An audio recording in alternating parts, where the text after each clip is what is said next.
Hello there and welcome into SWC 2022 once again. It is day number 2 here of the EU prelims and it is heating up. Yesterday, fantastic. Today, even bigger, better, faster, stronger. It's not just me though, Adam Savage, the host. I'm also delighted to be joined by the almighty Baus and Killer. Fellas, looking mighty pretty, feeling good. It's time for a great day. We've got some big matchups today, Baus. It's going to be an amazing EU prelims day 2. It is going to be incredible, and you are looking very good yourself as well, Adam.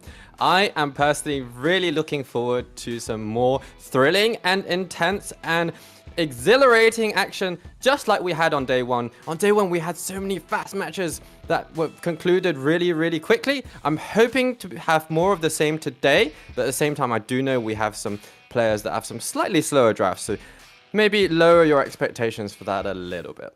Yeah, it's going to be interesting to see because yesterday, you're right, some matches went out in a flash, and then today, hopefully, they're going to really kind of like, give us a bit more to sink our teeth into. It's going to be exciting. This is exactly how the day is going to pan out. You can see the overview here of the entire tournament. EU prelims right now. Day 2 is today, August 7th. Next weekend is August 13th. That will be the losers bracket. We'll get to that next weekend. Today is day 2. You can see the match process is a double elimination. So it's 16 contenders. 8 will advance to the Europe Cup in Berlin in September. 2 of those Europe Cup finalists will then go ahead into Worlds later this year. And the prize pool as well, loads of money. You can see there, if you come first in the Europe Cup, you win an almighty $10,000. This is the bracket for day number 2. Big matchups. Killer, which head-to-head for you is the one that you cannot wait to see happen today? Oh, Adam, I like that match 4. 2 new contenders. I'm very excited to see what the new players bring to the table today. Yeah, indeed. TIMBO, SINIP's going to be a beauty. But I mean, Bao, same question for you actually. Players like VIILIPYTTY's there, SEIISHIZO. Who are you excited to see compete? Good thing you pointed out VIILIPYTTY there, Adam, because I'm really excited for his match. He is a prior EU Cup champion. It's the Battle of the Scandinavians in match 3 against Catch, which is the new contender that, in my opinion, has one of the strongest accounts around. So that's going to be a clash of the titans for sure. Indeed. I mean, Catch, there's been a lot of rumors that this guy can play. And against VIILIPYTTY in the first matchup in match 3 is going to be really exciting to see unfold.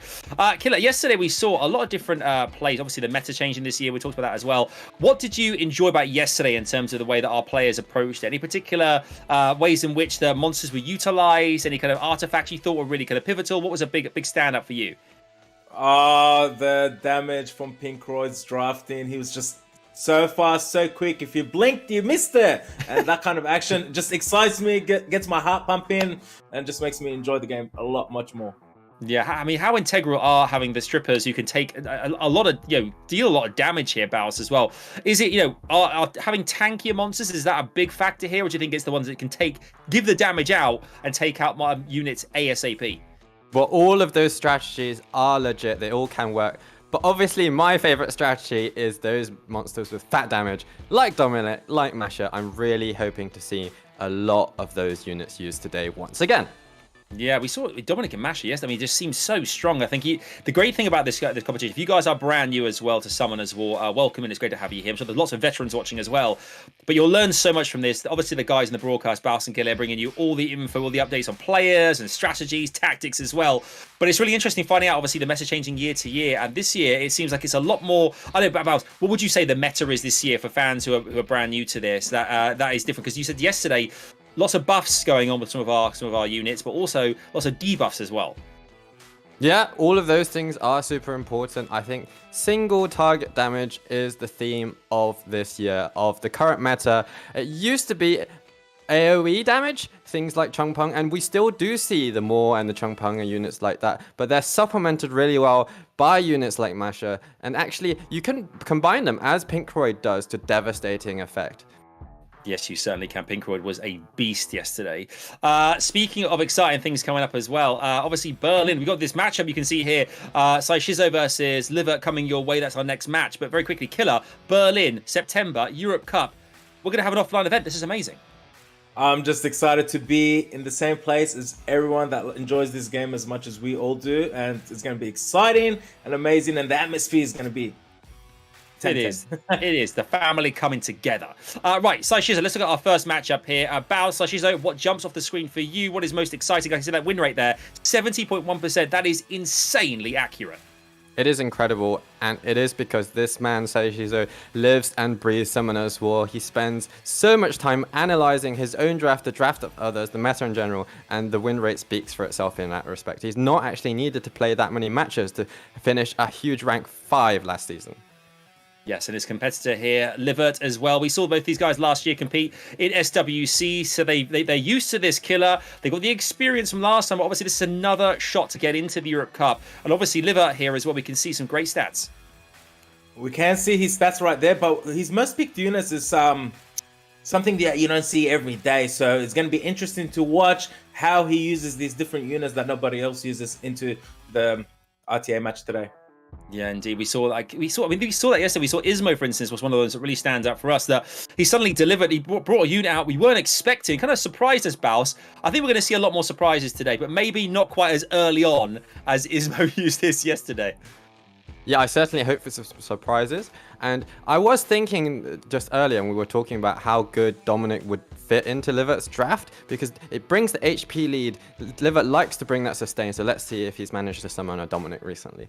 Indeed. Right, all of our quarterfinals are best of 3s. Let's head into LIVERT versus SEIISHIZO. It's game number 1. Over to you boys for pick and ban. Summoners, the first match of the day is underway. SEIISHIZO versus LIVERT. Pre-bans are in. We've got the Leona and the Gianna pre-banned very quickly. Both players not wanting to deal with the strong and rare dark units that are integral to each other's draft there. Here we go, LIVERT with the first pick. First pick, Annabelle locked in. Annabelle is a unit that we've seen LIVERT consistently first picking last year, but let's see if SEIISHIZO has the tools to counter LIVERT's highly unusual draft. Here we go, SEIISHIZO with the Oliver first pick. Lima second pick locked in for SEIISHIZO's side. LIVERT, how will he respond? We know that LIVERT likes to run high resistance on his unit, so I wonder if SEIISHIZO has that in mind, has put max accuracy on all of his picks as well. You say high resistance and he locks in Sekhmet and Riley for second and third pick on LIVERT's side. SEIISHIZO very quick with the fingers right there. Dominic and Miles locked in for third and fourth unit. We know that LIVERT likes to run alternative builds on his units. I don't know if that Sekhmet is actually potentially a violent Sekhmet rather than the traditional Swift build, but I do like the Dominic and Miles picks because they give fixed damage that doesn't really care about accuracy or resistance to bypass LIVERT's draft. Here we go, LIVERT with the final pick. Kinky and Juno locked in fourth and fifth pick. Kinky and Juno for LIVERT's side. He's finished drafting up his team. SEIISHIZO with the last unit. Really interesting that LIVERT's not picked up that Vanessa that he likes to pick despite her buff. Actually, and I think Kinky isn't the best pick because Dominic and Miles both do really well against Kinky, and even the Oliver, because he's managed to stack up the attack over time. I'm quite liking SEIISHIZO's draft so far. If you ban something like the Annabelle, then LIVERT's going to struggle. I think on LIVERT's side, he'll probably want to ban the Dominic or the Molong because they do so much damage.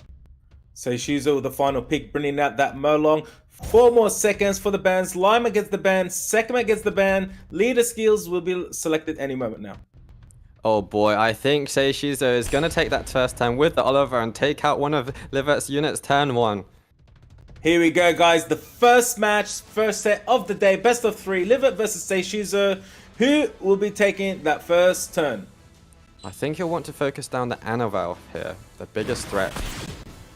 Just like he predicted, Miles straight into Annabelle. Oliver follows up into Annabelle. Annabelle Mega Impulse Gun resetting that attack bar. Here we go, Dominic. Dominic doesn't even need to go into this Annabelle because Molong has Reckless Assault to take out the Annabelle. And oh my goodness, 2 units to get gone. Huge violent proc from Dominic taking out that Juno. Reckless Assault. Oh! Wow. Almost taking out the Annabelle. Oh. Impulse Gun taking out the Annabelle. 4 units versus 2. A nice tech from LIVERT to put minus water on the Annabelle, and quite a heavy minus water artifact in fact, but it wasn't quite enough because Oliver had that extra turn to finish him off. And I think LIVERT has really suffered the consequences of picking out that Kinky. If he brought the Vanessa and Triana, for example, like he usually likes to bring, it would have done so much better against SEIISHIZO's draft. This Oliver with the Mega Impulse Gun resetting her attack bar, bringing Riley back to 0 attack by Molong into Riley. Riley not looking very healthy right now. Oliver, Mega Impulse Gun again onto Riley. Kinky about to have a turn. I really thought that LIVERT would put up a good fight against SEIISHIZO given his performance in the EU Cup last year. but I guess he just really wanted to play with that Kinky, especially with his Leona not available anymore. And unfortunately, it's just not worked out super well for him. I guess he couldn't have picked the Achroma either, because the Achroma is also countered hard by Dominic and Miles. And yeah, SEIISHIZO has picked incredibly well in grabbing those 2 units early on. There we go. Can we see a Kinky solo? Kinky about to take a turn. Skill 1 available, goes into the Dominic, stuns him, defense breaks him. Oliver, impulse gun. Oh, Kinky counters. Defense break Miles into Kinky. Oh, does some serious damage right there. This Kinky is doing some serious work for LIVERT, but unfortunately I don't see how he can carry 1v4.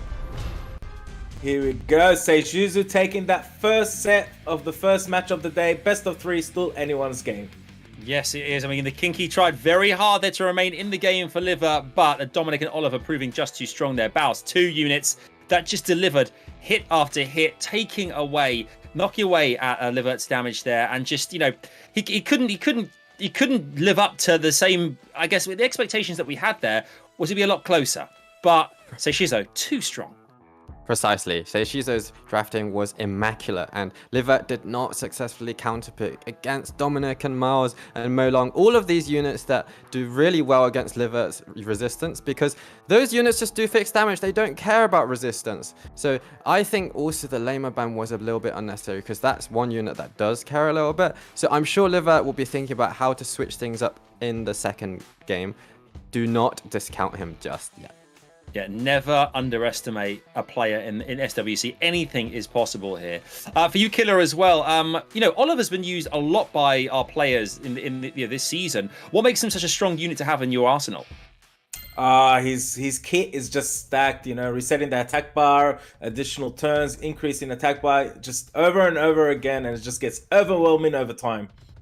Indeed, he does. Right, it's time for game number 2. Can SEIISHIZO clean this one up 2-0? Let's find out. Here we go, guys. Match number 1 of the day. SEIISHIZO versus LIVERT. Best of 3, SEIISHIZO 1/0 on LIVERT. Pre-bans are in. We've got the Annabelle and the Lima locked in for pre-bans. Interesting pre-ban from LIVERT. He's pre-banned the Lima rather than one of the units that was really scary for him in the previous draft, like the Dominic or the Miles. I wonder if he's actually going to steal Dominic from SEIISHIZO. SEIISHIZO first pick, Nana locks it in. LIVERT does have Leona available to him this time, and actually, even though SEIISHIZO has Gianna available, I don't think Gianna is the best unit against LIVERT's draft, so I'm not even sure if we'll see a Gianna picked up. Nana is quite a decent unit to sustain SEIISHIZO's team though. Here we go, LIVERT with the Riley in the segment for first and second pick. SEIISHIZO not taking any time to lock in his second and third unit, which is a Gianna and an Oliver. Well, Gianna fits in with any draft, and if the Nana can move between the Gianna and the Oliver, Oliver could take some serious turns and do some real damage. I wonder if this segment is fast enough in order to reset the Gianna or the Oliver before she moves. I think LIVERT will probably want to be bringing some cleansers here, or maybe some units like his usual Leona, as we see on the field. And just like you said, Leona comes out for the 4th unit for LIVERT's deck, and LIVERT with the Shizuka as well locked in for the 3rd unit. SEIISHIZO with the Heigang and Changpang for his 4th and 5th and final pick locked in. SEIISHIZO is looking very heavy on wind damage at the moment, so I think something like a Juno would be a decent pick to counter all of these units, or a Diana, or he could just go for some more sustain, like the Vanessa that we've not been able to see yet, shockingly, even though she's just had a buff. LIVERT 5 more seconds to decide his final unit to counter SEIISHIZO's draft. Locks in the Nora. Wow, I really like that pick. Nora is actually a really solid pick with the rest of LIVERT's draft. She scales, does some extra damage based on deburst to provoke. If it's a Swift Nora or a Violent Nora, I don't know, but Nora is really good on 100% resistance. SEIISHIZO probably most scared of that Leona though, potentially. Here we go, bans are in. Gianna gets the ban, Sekhmet gets the ban. SEIISHIZO with the Oliver leader skill, and LIVERT with the Shizuka HP lead skill. Here we go. Set number 2 is underway. SEIISHIZO versus LIVERT. I'm actually favoring LIVERT in this draft this time round. I think SEIISHIZO is gonna struggle to take out this Leona. Wow, that Heigang landing 3 strips out of the 4 units. Changpang follows up and strips that Riley as well. Whoa, the debuffs on LIVERT's side not looking too well right now. SEIISHIZO looking very favorable. Oh my goodness, that's really unlucky for LIVERT. All of his team got stunned by those despair stuns from Hagang, Chongpeng, and Nana. And looks like SEIISHIZO is very much favored once again in this match. Unlucky LIVERT. That serious batter from Changpeng, followed by Oliver's Mega Impulse Gun, is just doing some serious work right now. LIVERT is in the standstill. He's not taking any turns, he's just taking the hits. Well, we thought this match might be a slower match because of LIVERT's playstyle, but these matches have been incredibly fast. Nevertheless, SEIISHIZO has managed to land all of his stuff. He's probably put max accuracy on his units in order to prepare for what he's up against from LIVERT, and it's worked out incredibly well for him. Nana has already harvested the maximum number of souls, so it is going to be a smooth ride until the end for SEIISHIZO. Did you see that additional damage from that Nana? 3k per hit, taking out that Riley right now. Oliver with the impulse gun into that Nora. Nora revenges, gets a little bit of a heal. Hey gang, goes for the Nora. Nora, are you looking to solo this game? Well, she is on revenge, it looks like. So she can revenge and put some dots on the enemy. I don't think it's going to be enough. She's not going to be able to survive so much damage. But she'll last for a little bit longer than you might think. Yeah, not enough against those 3 stacks on the Soul Harvest on the Nana, but she's putting up a good fight. Changpeng skill 1 into Nora. Here we go, Nana. Skill 1 into that Nora, gets a despair stun. Huge impulse stun, takes out Nora. Wow. Wing on fire. Oh, wow, wow, wow.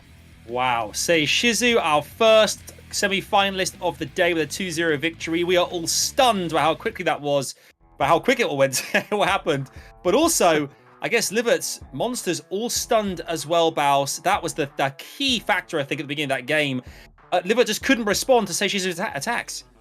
So unfortunate for LIVERT. And actually, one thing to note, of course, is that despair stuns don't go through the accuracy resistance checks as usual. So that definitely worked in SEIISHIZO's favor if he wasn't running max accuracy. I'm sure he was anyway, but nevertheless, his draft has been immaculate once again. I actually did favor LIVERT a little bit if one of his units managed to resist, but none of them did, and the whole draft was wrapped up incredibly quickly. SEIISHIZO showing that his preparation has really worked out very well for him.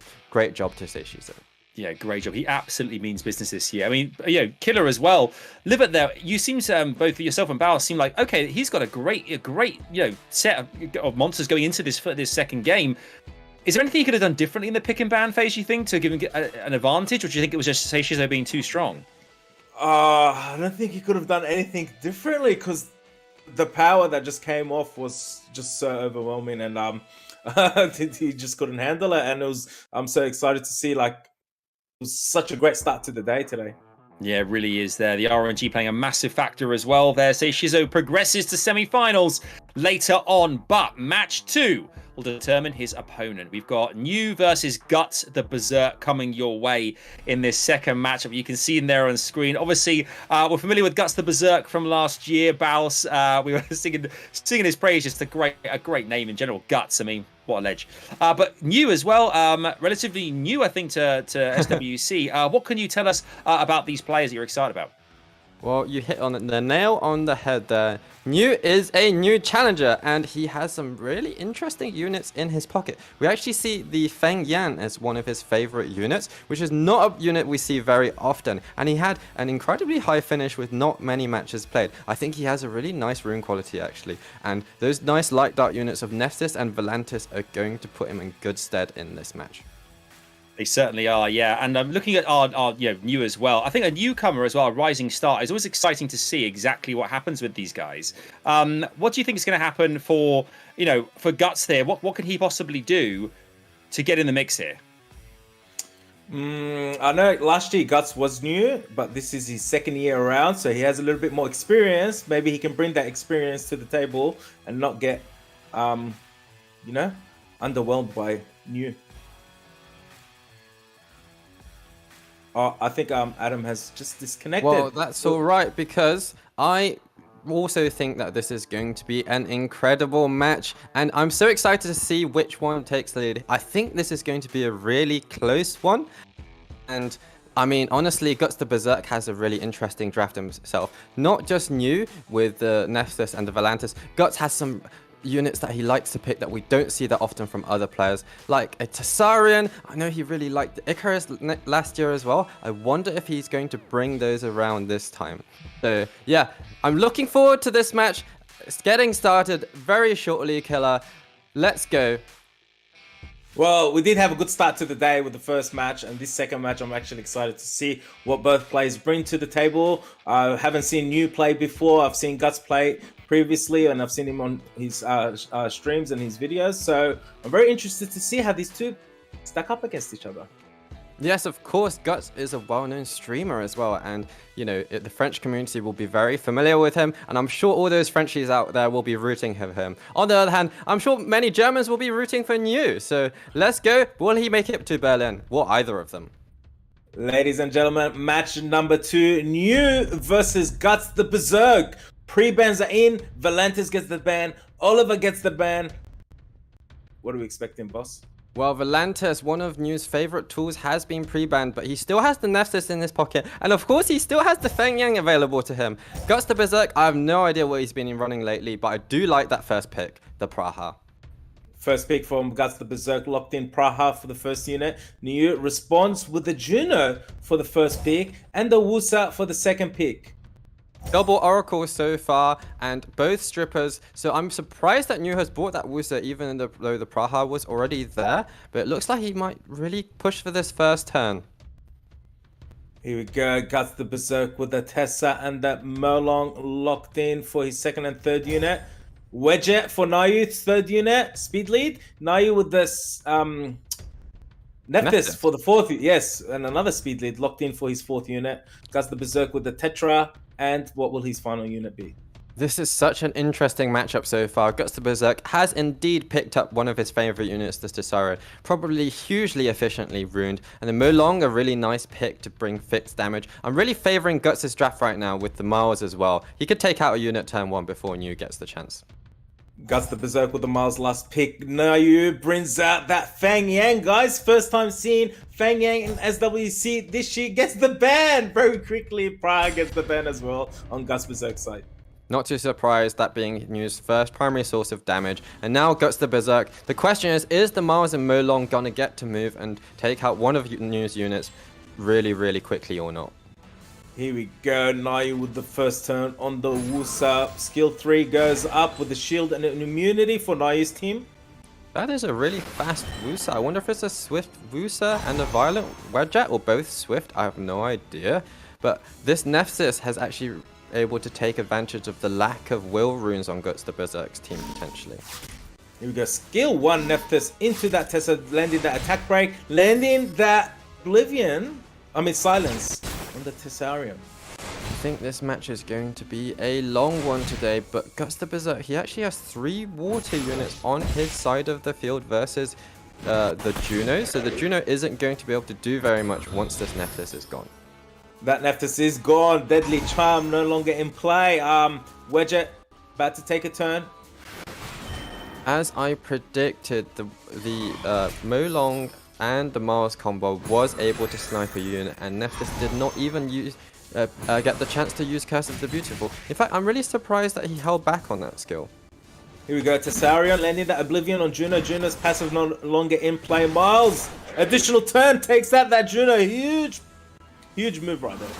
You know what? New also held back on Wedget's skill for some reason. I'm also not sure about that one. I can kind of see why a little bit, because Miles gets more speed with more buffs on the field, so he didn't want to give the Miles that additional damage. But at the same time, it still helps your team out a little bit. So I'm not completely sure about that, especially because he already gave some extra speed to Miles with the Wusa skill 3, Wish of Immortality. Here you go, Wedget about to take a turn. Doesn't look too healthy right now. Wusa skill 3 available again. Goes up with the shield and the will is up. Nayu with the shield and the will protection. You know what? I think New should have thought about banning either the Miles or the Molong, that deadly combo that was able to take out his Nephthys so quickly. Instead, he banned out the Praha. Praha is a good unit to strip all of the buffs that New has on his side of the field, but at the same time, it's not as threatening as the Molong. That Merlong, the Dragon Dance, doing some damage on that Wedger. Wedger not looking too healthy right now. Wusa with that fixed damage on the Merlong. Merlong still looking pretty healthy. Tessa, oh, failing to take out that Wedger, but additional turn helps it take out that Wedger. Wusa versus 4 units. Reckless Assault into Wusa. Wusa not looking healthy right now. I do wonder if New is going to want to continue with his current playstyle. I think the Wedger was quite a poor pick as well, because he just really brought nothing to the team apart from the 24 speed lead, which he already had anyway. Yes, Guts the Berserk coming back and getting his first win in that best of 3. Sorry I disappeared before the actual match there, guys. I was sucked into a vortex into the future. I saw Berlin. Europe Cup is looking amazing. It's going to be great. Trust me. I'm back now, and it's all good. Guts there, the Berserk. Absolutely incredible stuff. We expected this to a degree because of, I guess, you being a new player, as we said there, Baus, but managing to do a really good job. So making sure he gets through to that semi-finals where he wants to be to compete for that place.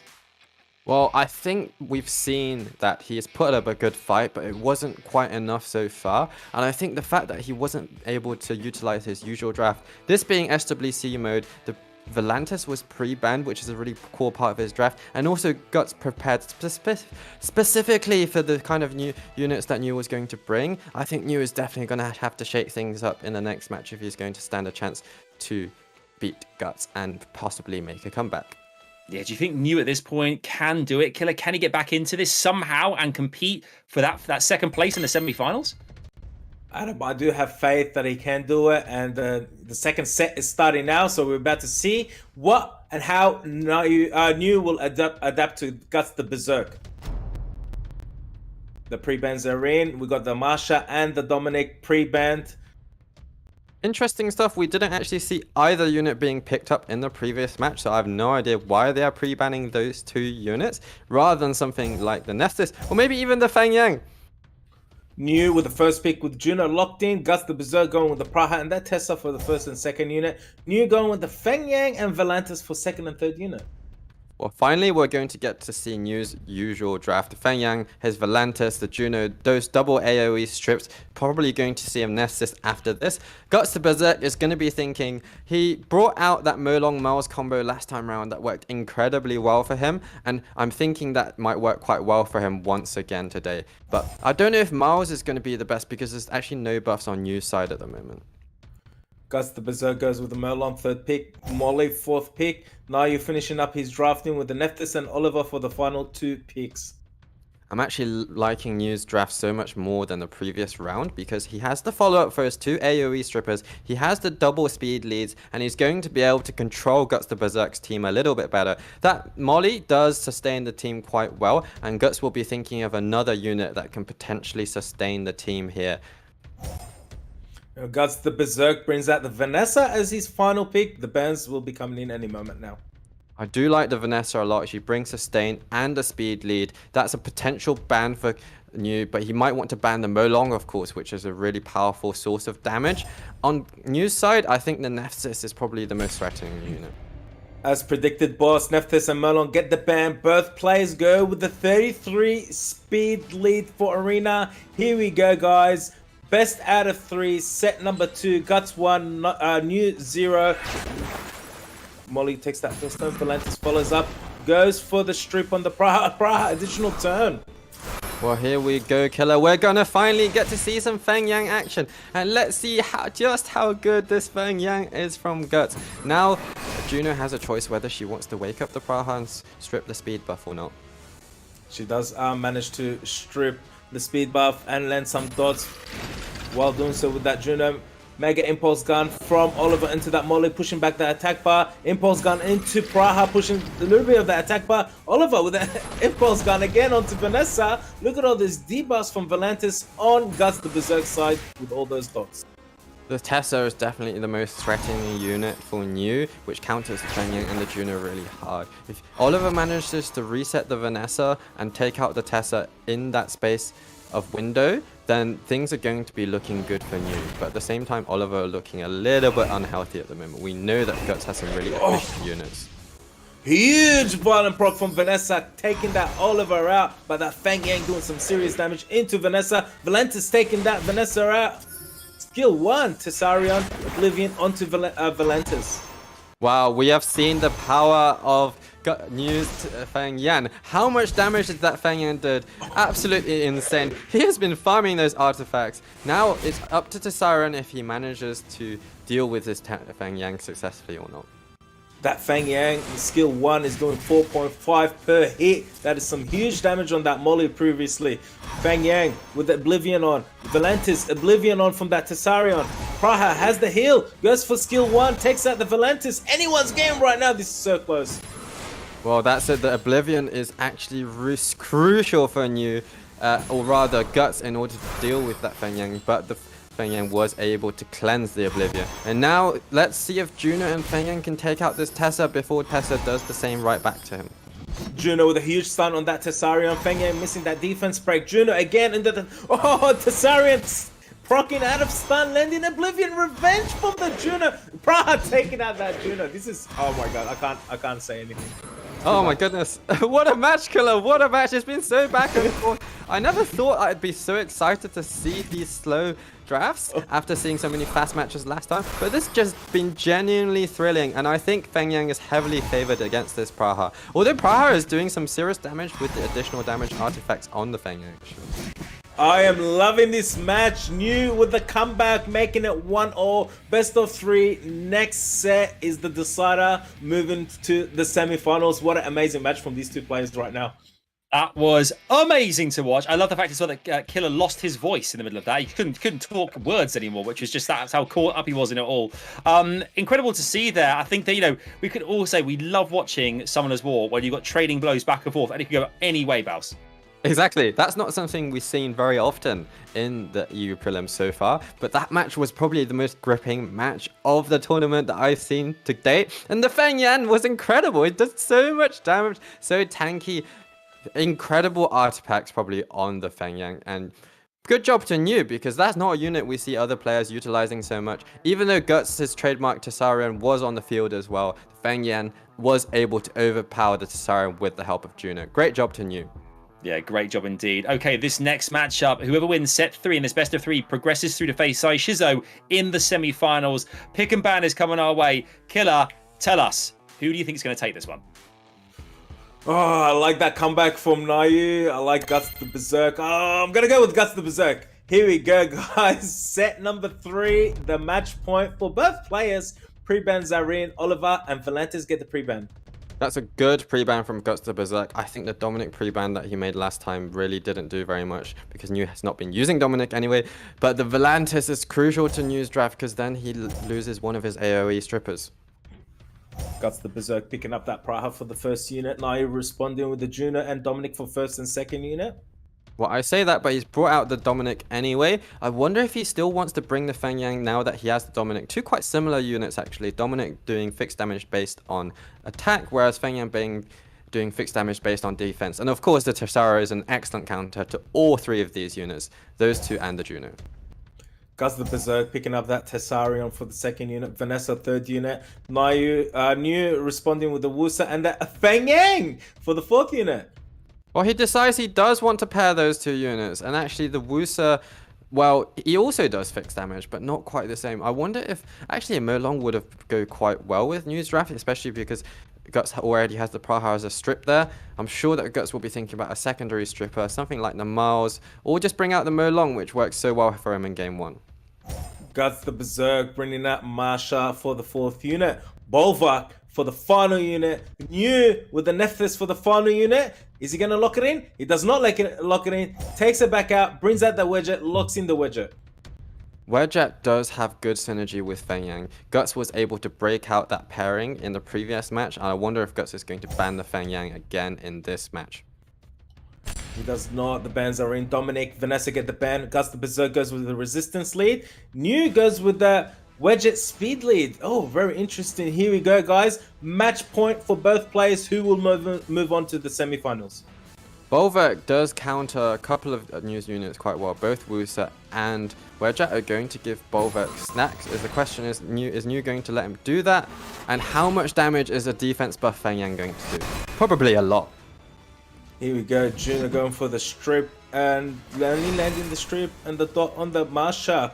Here we go. Bolvac about to have a turn. 5 stacks. Goes into that Feng Yang. Ooh, dropping that Feng Yang real low. Tsarion into Feng Yang. Oh, he takes the hit real well. Masha follows up. Deletes that Feng Yang. Additional turn into Wedger. Oh, this is huge. Oh boy, I think that's it. Bolvac plus Tsarion plus Masha was an excellent combination. Quite similar to what we saw with the Molong and Mars, but this time with 3 units able to take out New's primary threat of the Feng Yang. And of course, Dominant was banned, so now it's just Juno against the world with a little bit of support cast, basically. Once again, I actually think the Wedge Jet has not been the best pick for New. I'm loving this action today. Tsarion into that Wedget lens. The Oblivion Marsha goes, puts some extra damage into Wedget. Wedget below half HP. Praha goes for the heal. Gets the heal on Guts the Berserk side. Gets the speed buff. Everything looking very healthy there. I think that if New had brought a different unit that gave his team a little bit more survivability or a little bit more kind of disruption to Guts' draft, something like a Sekhmet, for example, or a Molong or an Ethno, or anything that just kind of stops one of Guts' units moving would have been better. But now it looks like this Juno is going to get taken down, then the Wusa is going to get taken down. An excellent draft from Guts once again. Guts the Berserk Tsarion landing some serious damage onto that Juno, failing to land the Oblivion. Wusa puts the shield and the immunity up. Masha, skill 1 into Juno, does not break the shield. Praha, skill 1 into Juno. Juno revenges, gets some attack bar, goes into Masha, dealing some damage. Fixed damage from Wusa into Masha, dismounting that Masha. Indeed. No matter what the outcome of this match is, which is probably already decided by this point, New has given us probably the most thrilling match of SWC EU prelims so far. In that second match, where we had the Feng Yang doing some serious work, and I will never forget this match, no matter how he does in the losers bracket next week. Here we go, Guts the Berserk, moving on to the semi-finals. Indeed, facing SEIISHIZO in the next round in semis, a best of 5 later on. But let's give credit where it's due here. New there did a fantastic performance, Baus, and a great way to mark your your debut here in SWC. Absolutely, Adam. New really did himself proud in that second match, but unfortunately, Guts the Berserk, with its experience, with his adaptability, to be honest, because Guts brought the units that counter New's draft really well, whereas New didn't really bring anything to counter Guts' draft because Guts doesn't really have a fixed draft. Guts is an adaptable player, so New just stuck with his usual draft, and Guts was able to play his way around what New brought to the table incredibly well. Great job. Great job. I mean, Killer, do you think it's quite good as well to be quite organic like Guts has been with his draft? I mean, for players watching now, do you think it's a good thing to be, or would you recommend it's better to be have your set, know exactly what monsters work best for you, and use that each time? You know, if you know what works for you, use it each time, because once you start changing and leaving your comfort zone, that's when you start experimenting, and today's not the day for experiments. Exactly. Definitely don't experiment in EU prelims. You can see in the bracket as well here, folks. This is how things currently stand. Obviously, that semi-final matchup later on this afternoon, SEIISHIZO versus Guts the Berserk, is locked in. We've got 2 more matches coming up, though, in the bracket. The next up being one that we're all very, very excited about. Catch versus VIILIPYTTY, who will determine who goes into the semi-finals in match 2 later on this afternoon. I mean, these are the games we've been really looking forward to. I mean, they've all been great games, but Baus, these 2 coming up are the absolute whales. This is going to be great. Absolutely, very much so. In the next match in particular, those 2 Scandinavian giants are going to be a force to be reckoned with. Catch in particular, I'm just looking forward to seeing so much. He has a lot of nice light dark toys at his disposal, but also he has incredible runes and artifacts. And he is a little bit of a lesser known quantity because he doesn't play on the Europe server, he actually plays on the global server. So all of these other European players are probably don't have as much information about how to deal with him. Yep. And we're going to see you after the break for the rest of our quarterfinals.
Smash Lord World Arena Champion.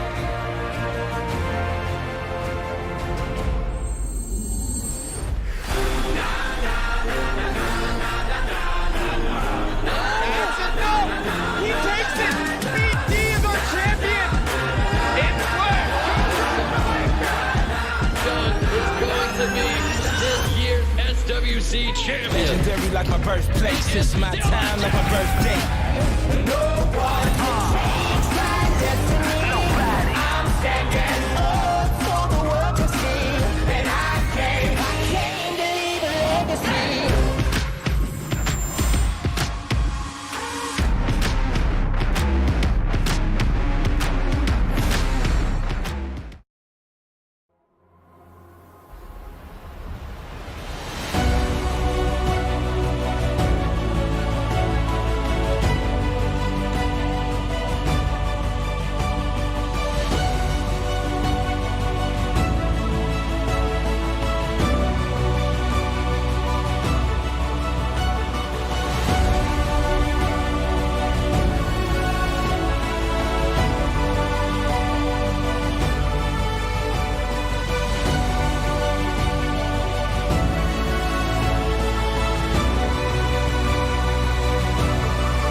Let's make it exciting. Karma needs to get it here on the skill one. Gets on the last hit. Double glance.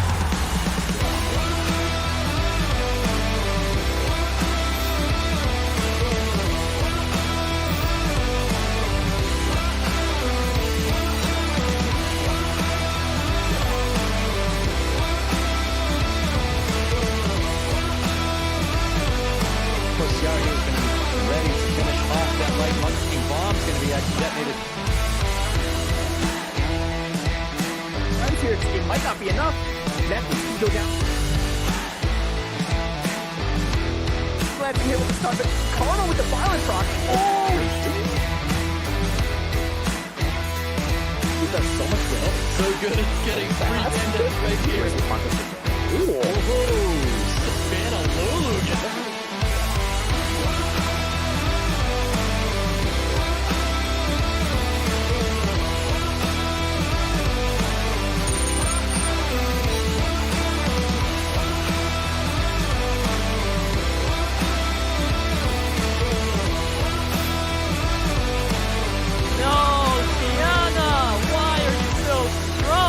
Of course, all the buttons taken down Rosa in round 4.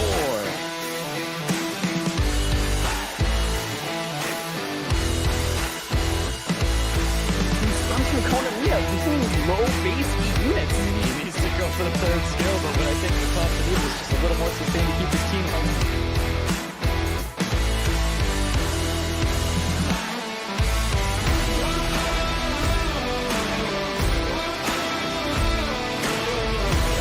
with destiny could not be denied. He is yours. Summer's War.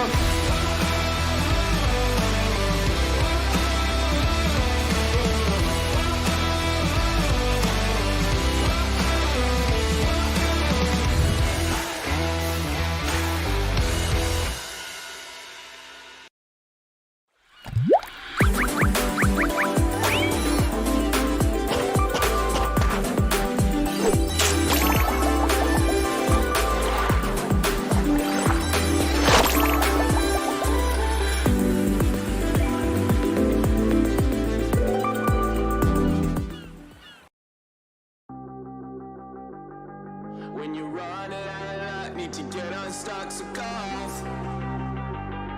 When you're up against the wall and you cannot fall, so go off, go off, go off, go off, so go off, go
Hello. Into SWC 2022. It's the EU prelims day 2, and it is all happening here right now. We've just seen 2 great quarterfinal matches, confirmed 2 players for semis already this afternoon. We're playing for a place in the Europe Cup. We have 2 more quarterfinals coming your way, and they are big ones. Fellas, Bows, I'll come to you first. What we've seen today thus far, someone's just joined us. What were the highlights of the first 2 matches for you? Well, we see both SEIISHIZO and GUTSTHEBERSERK making their way through to the quarterfinals. But my personal highlight was that match when Feng Yan of New was able to overcome GUTSTHEBERSERK. Just doing so much damage, a unit that I really anticipated, a legendary unit, some might say, and it brought the heat. It certainly did. Right, let's look at head to our next matchup here. VIILIPYTTY versus Catch. Now, we know here, we definitely know this killer. VIILIPYTTY, we've seen him many times previously, aggressive player. But Catch as well, exciting prospect for the future. Yeah, VIILIPYTTY is very aggressive, so I'm interested to see how he does. But Catch, I haven't seen this guy play before, and I've heard good things about this guy. Look at his most picked units, very stacked. Nephthys, Slimer, Volantis. Beautiful LD units right there. High win rate as well. Look at that win rate. Very high, 63.3. That is solid. Baus, Yeah. I mean, Catch is a player that we've talked a lot about. Obviously, VIILIPYTTY is a massive opponent, having been at previous Europe Cups and prelims before. What is it that VIILIPYTTY is so strong in? I mean, he's obviously consistent, which is one thing, but this guy's a bit of a beast to look at and to play against as well. He is an absolute monster, Adam, and he is well known for his damage. We see the Nasha and the Molong as units that he likes to draft, and actually, he hasn't been playing very much in the most recent seasons, so I wonder what he's been doing. Maybe he's been planning something secret to throw at Catch, and is Catch going to be able to deal with those things? Yeah, exactly. Well, exactly. Will he catch anything that VIILIPYTTY will throw at him? It's a great little segue there. Well done there, Bas. Honestly, this is a massive match, and let us know as always, you guys in the chat as well, who you think is going to take each of our matchups.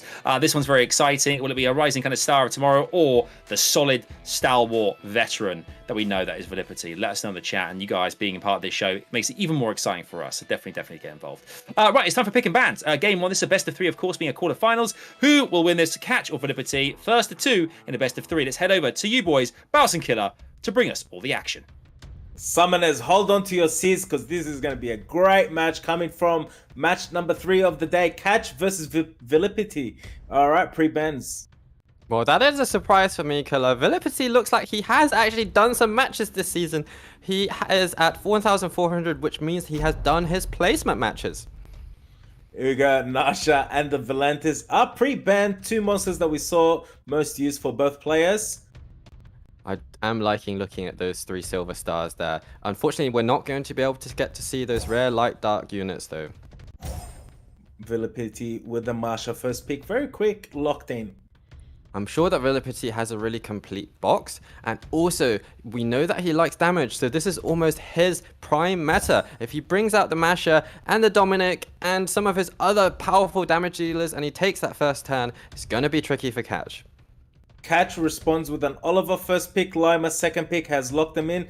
VIILIPYTTY taking the time to consider his counter. He goes with the Merlong for the 2nd unit and the Escher for the 3rd unit.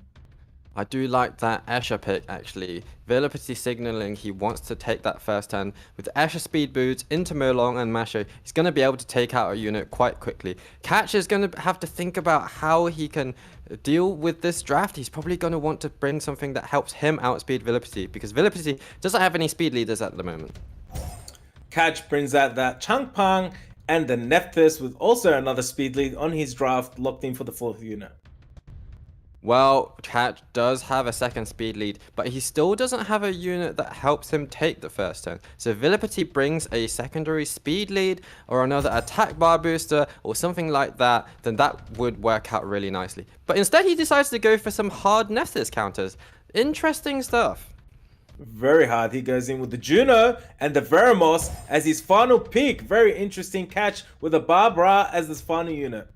I'm not actually a fan of the Juno and the Veramos. VIILIPYTTY switching it up to something that we're not used to. VIILIPYTTY wanting the second turn and to survive. And with Escher being banned out, Catch is going to get to move and do some serious damage to VIILIPYTTY's team. Here we go, ladies and gentlemen. Match number 3, Banzarine. We got VIILIPYTTY versus Catch. Set number 1. Barbara moving first. If Catch manages to take out this Masher quickly with the Barbara, and if the Chung Peng is able to land the strips, that's going to be incredible. Wow, Juno with a revenge, getting that attack bar increase, cutting in right now. Skill 1, doing some serious damage from fire into water. Barbara below half HP right now. Interesting stuff that both of these players have chosen to use not use their third skills essentially. Barbara not wanting to boost attack bar and Juno not wanting to strip the buffs on and potentially stun a unit from VIILIPYTTY's combo. That Dragon's Dance dismounting that Barbara. Barbara is dismounted. Nephthys is done.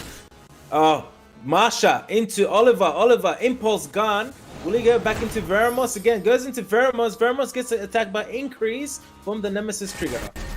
Honestly, I think Catch made a mistake because this means that he didn't choose to use Barbara's skill and Barbara got dismounted before she even got to use any of his skills. But at the same time, I think things are still looking quite good for Catch because he has the Oliver on his field.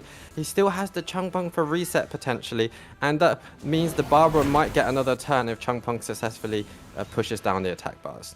Wow, this Oliver doing a lot of work, resetting, increasing the cooldown on the Merlong, then Impulse Gun into Veramos, and then Impulse Gun! Oh, Chung Peng with the serious matter, dealing some damage into that Veramos and that Marsha not looking too healthy right now. Of course, because the Masher had immunity on her, she was not, her attack bar wasn't reset and she gets to take out that Barbara. And actually, VIILIPYTTY is looking quite good value here.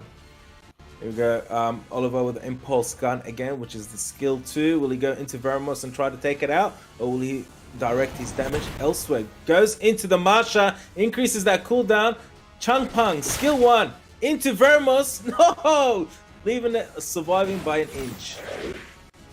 I think that was a slight misplay from Catch. He could have finished off the Veramos with Oliver and Chung Peng. And instead he chose to do a bit of chip damage onto the Masher. I think VIILIPYTTY is looking very mighty scary and this Juno is probably going to be able to 1v3. We're about to see Nephthys skill 1 into that Merlong, lands that silence, lands the attack break, defense break is on Merlong. Merlong skill 1. Where will he direct the damage? Will he take that Oliver out? You know what? The Veramos from VIILIPYTTY must be incredibly efficient and incredibly tanky. Potentially minus wind on the Veramos as well because it survived for so long. Catch was desperately trying to take the Veramos out with those additional turns from Oliver and it wasn't quite enough. This Merlong might be gone, but the Juno is... I mean, the Juno is just really, really strong up against both the Chung Peng and the Nephthys on Catch's side of the field. Yes, VIILIPYTTY looking very comfortable right now with that Juno. Juno revenging into that Nephthys, going into that Chung Peng, dealing damage into Chung Peng. Chung Peng skill 1 into Juno, that's nothing. Juno, over 2k per hit with that skill 1. 2.3, almost 2.4. Indeed, the Juno actually... Some people say she got nerfed, some people say she got buffed, but in this situation, she certainly got buffed because Nephthys is giving her the speed buff every single turn. Great job to VIILIPYTTY.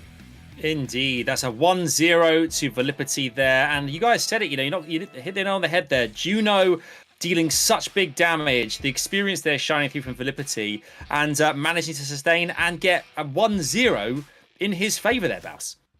Indeed, the Juno did a huge amount of work, but let's not forget the Veramos as well. The Veramos survived for so long, and also he heals his team based on the remaining debuffs after his turn, and that was really handy as well. Of course, also bringing the HP lead, but I think that match could have been very different if Catch has not chosen to hold off the skills on his Barbara. If he just went hard with the Barbara skill 3 on Masher, the Masher probably would have been taken out a lot more quickly, and the outcome of the match could be very different, and he'll be left ruining that mistake. Absolutely. Killer, what does Catch do in this game too? How does he get himself back into this? I hope to see Catch adapt and counter VIILIPYTTY's strong draft and aggressive draft. So we're about to see. Indeed we are. Let's go into pick and bans. It is set 2 of this best of 3. Let's see if VIILIPYTTY can finish it off or Catch can get back into this. Over to you, boys. Here we go, guys. VIILIPYTTY versus Catch pre-ban Zareen. The Juno that won the last match and the Loma get the pre-ban. Double Oracles getting pre-banned right here. That Juno did a huge amount of work for Catch in the previous match. Or rather, VIILIPYTTY in the previous match against Catch, and Catch does not want to deal with it. His Nephthys is going to have a much easier time this round if he decides to pick it up. First pick goes to Catch. Catch, what will his first unit be? Many options out there. I think that Oliver is an incredible, or rather a very important part of Catch's draft, but at the same time he might want to steal some units from VIILIPYTTY. Catch goes with the Marsha first pick. VIILIPYTTY locks in the Oliver for the first pick. Well, it looks like these two players are trading units with each other. We saw VIILIPYTTY taking the Masha last time round and Catch taking the Oliver and Barbara. And now things are mirrored. What's going on? Ooh, VIILIPYTTY with the Oliver and the Barbara. And it's the second pick. I've got a feeling we're going to see a lot of Beast Riders in this match. Catch goes with the Valantis and the Nephthys is the second and third pick. VIILIPYTTY brings out the Tableau. Are we going to see a Nasha? The Barbara is a good counter pick to the Masha, and of course VIILIPYTTY also has the Nasha available to him, a unit that's not been pre-banned, that's going to work really well with the rest of his draft with the Tableau. I'm pretty sure he'll pick that one up, and then Catch is going to have to think about how he is going to be able to survive that raw damage from the Nasha. Maybe a Leo is an essential pick right now, even though it counters his own Masha a little bit. As predicted, boss VIILIPYTTY goes with the Tableau and the Nasha for this fourth unit. Catch, how will he pick his last two units? Also to note that VIILIPYTTY has made a good choice to not actually bring any single target. Oh wow, look at that killer. Jackson comes out to play as his fourth unit from Catch's side. We heard he's got a stack box. And then Leo, final unit, locked in. I was saying that VIILIPYTTY's single target units, actually, you can avoid touching the Volantis and triggering his passive. But I really like this Jackson and the Leo pick. Jackson gives his team attack bar when Tableau moves, and also just whenever his team's attack bar gets reduced in general. And Leo is a really strong counter, as I mentioned, to everything that VIILIPYTTY has on the field. VIILIPYTTY really favoring this Veramos. Veramos comes out to play as his final pick, gets locked in. What kind of bends are we going to see? I think the Nasha is a lot more scary than the Veramos. He has two strong counters to the Tableau, so I think it's okay to let the Tableau through. But if you let the Nasha through with his other units, then it's going to be scary. I think for VIILIPYTTY, he might just want to ban the Leo because the Leo counters the rest of this draft so well. Jackson gets the ban. Nasha gets the ban. Leo stays in the field. Catch versus Vili. Vili's got 1 point ahead in this best of 3. Well, this Tableau does not have very much to do. He can still stun and slow on skill, well, rather just stun on skill 2. Let's see if Masha is going to do enough damage with the Leo limiting it. Here we go. Leo takes first turn into Barbara, like always, gets an additional turn, puts more damage into her. Oliver cuts in. Here we go. Impulse gun onto Leo, resets his attack bar. Valantis with the stun on the Barbara and the dot and the glancing on the Tableau. There we saw the lack of will runes on Barbara was a big issue for VIILIPYTTY because Leo was able to reduce her attack bar. That meant that she couldn't boost her team. If you put a Barbara on will runes, it's actually a decent counter to the Leo because then the whole of your team can move before their units because she boosts the attack bar. But because that VIILIPYTTY has chosen against doing that, he is looking in a tricky position at the moment. Catch is looking at a comfortable position at the moment with full HP bar for all his units. Veramos takes a shot at that Leo. Mega Impulse gun from VIILIPYTTY's side onto that Valantis. Valantis is stunned, missing a turn. Impulse gun into the Leo, reducing the attack bar. Hold on, am I seeing this right or was that a Despair Oliver? Did Oliver just stun the Valantis or what just really happened there? But once again, the Veramos has survived for a long time and it keeps on healing up VIILIPYTTY's team. He might make a comeback here. Here we go, Veramos with skill 2, which is an AoE stun potential. Goes with a skill 1, tries to land the dot on that Valantis. Masha. The The thing for Catch is that Masha is usually would be his primary source of damage, but Leo limits the damage. So it's almost up to Leo to finish off the Veramos, because the Veramos is just going to keep healing up his units. And Oliver is going to take so many attacks. Yep, it is definitely a Despair Oliver, guys. That is a very unusual tech, but it is working out quite nicely for VIILIPYTTY. This Oliver's kit is already stacked, and now with the Despair stuns stunning that Leo with the impulse gun, which was huge. Masha with the defense break on that Veramos. Veramos not going out just yet. Baba follows up. Indeed, once this Leo is gone, once the Despair Oliver, that's right, you heard it here first. Despair Oliver, new meta, ladies and gentlemen. Once that's gone, now VIILIPYTTY can take use of his Tableau skill 3 as well. His Barbara is going to do a lot more damage. And VIILIPYTTY is going to take this win, I'm pretty sure. Incredible performance from VIILIPYTTY. Veramos MVP, I would say, of both matches. It's been an interesting match. Masha has been dismounted. Veramos, skill 1.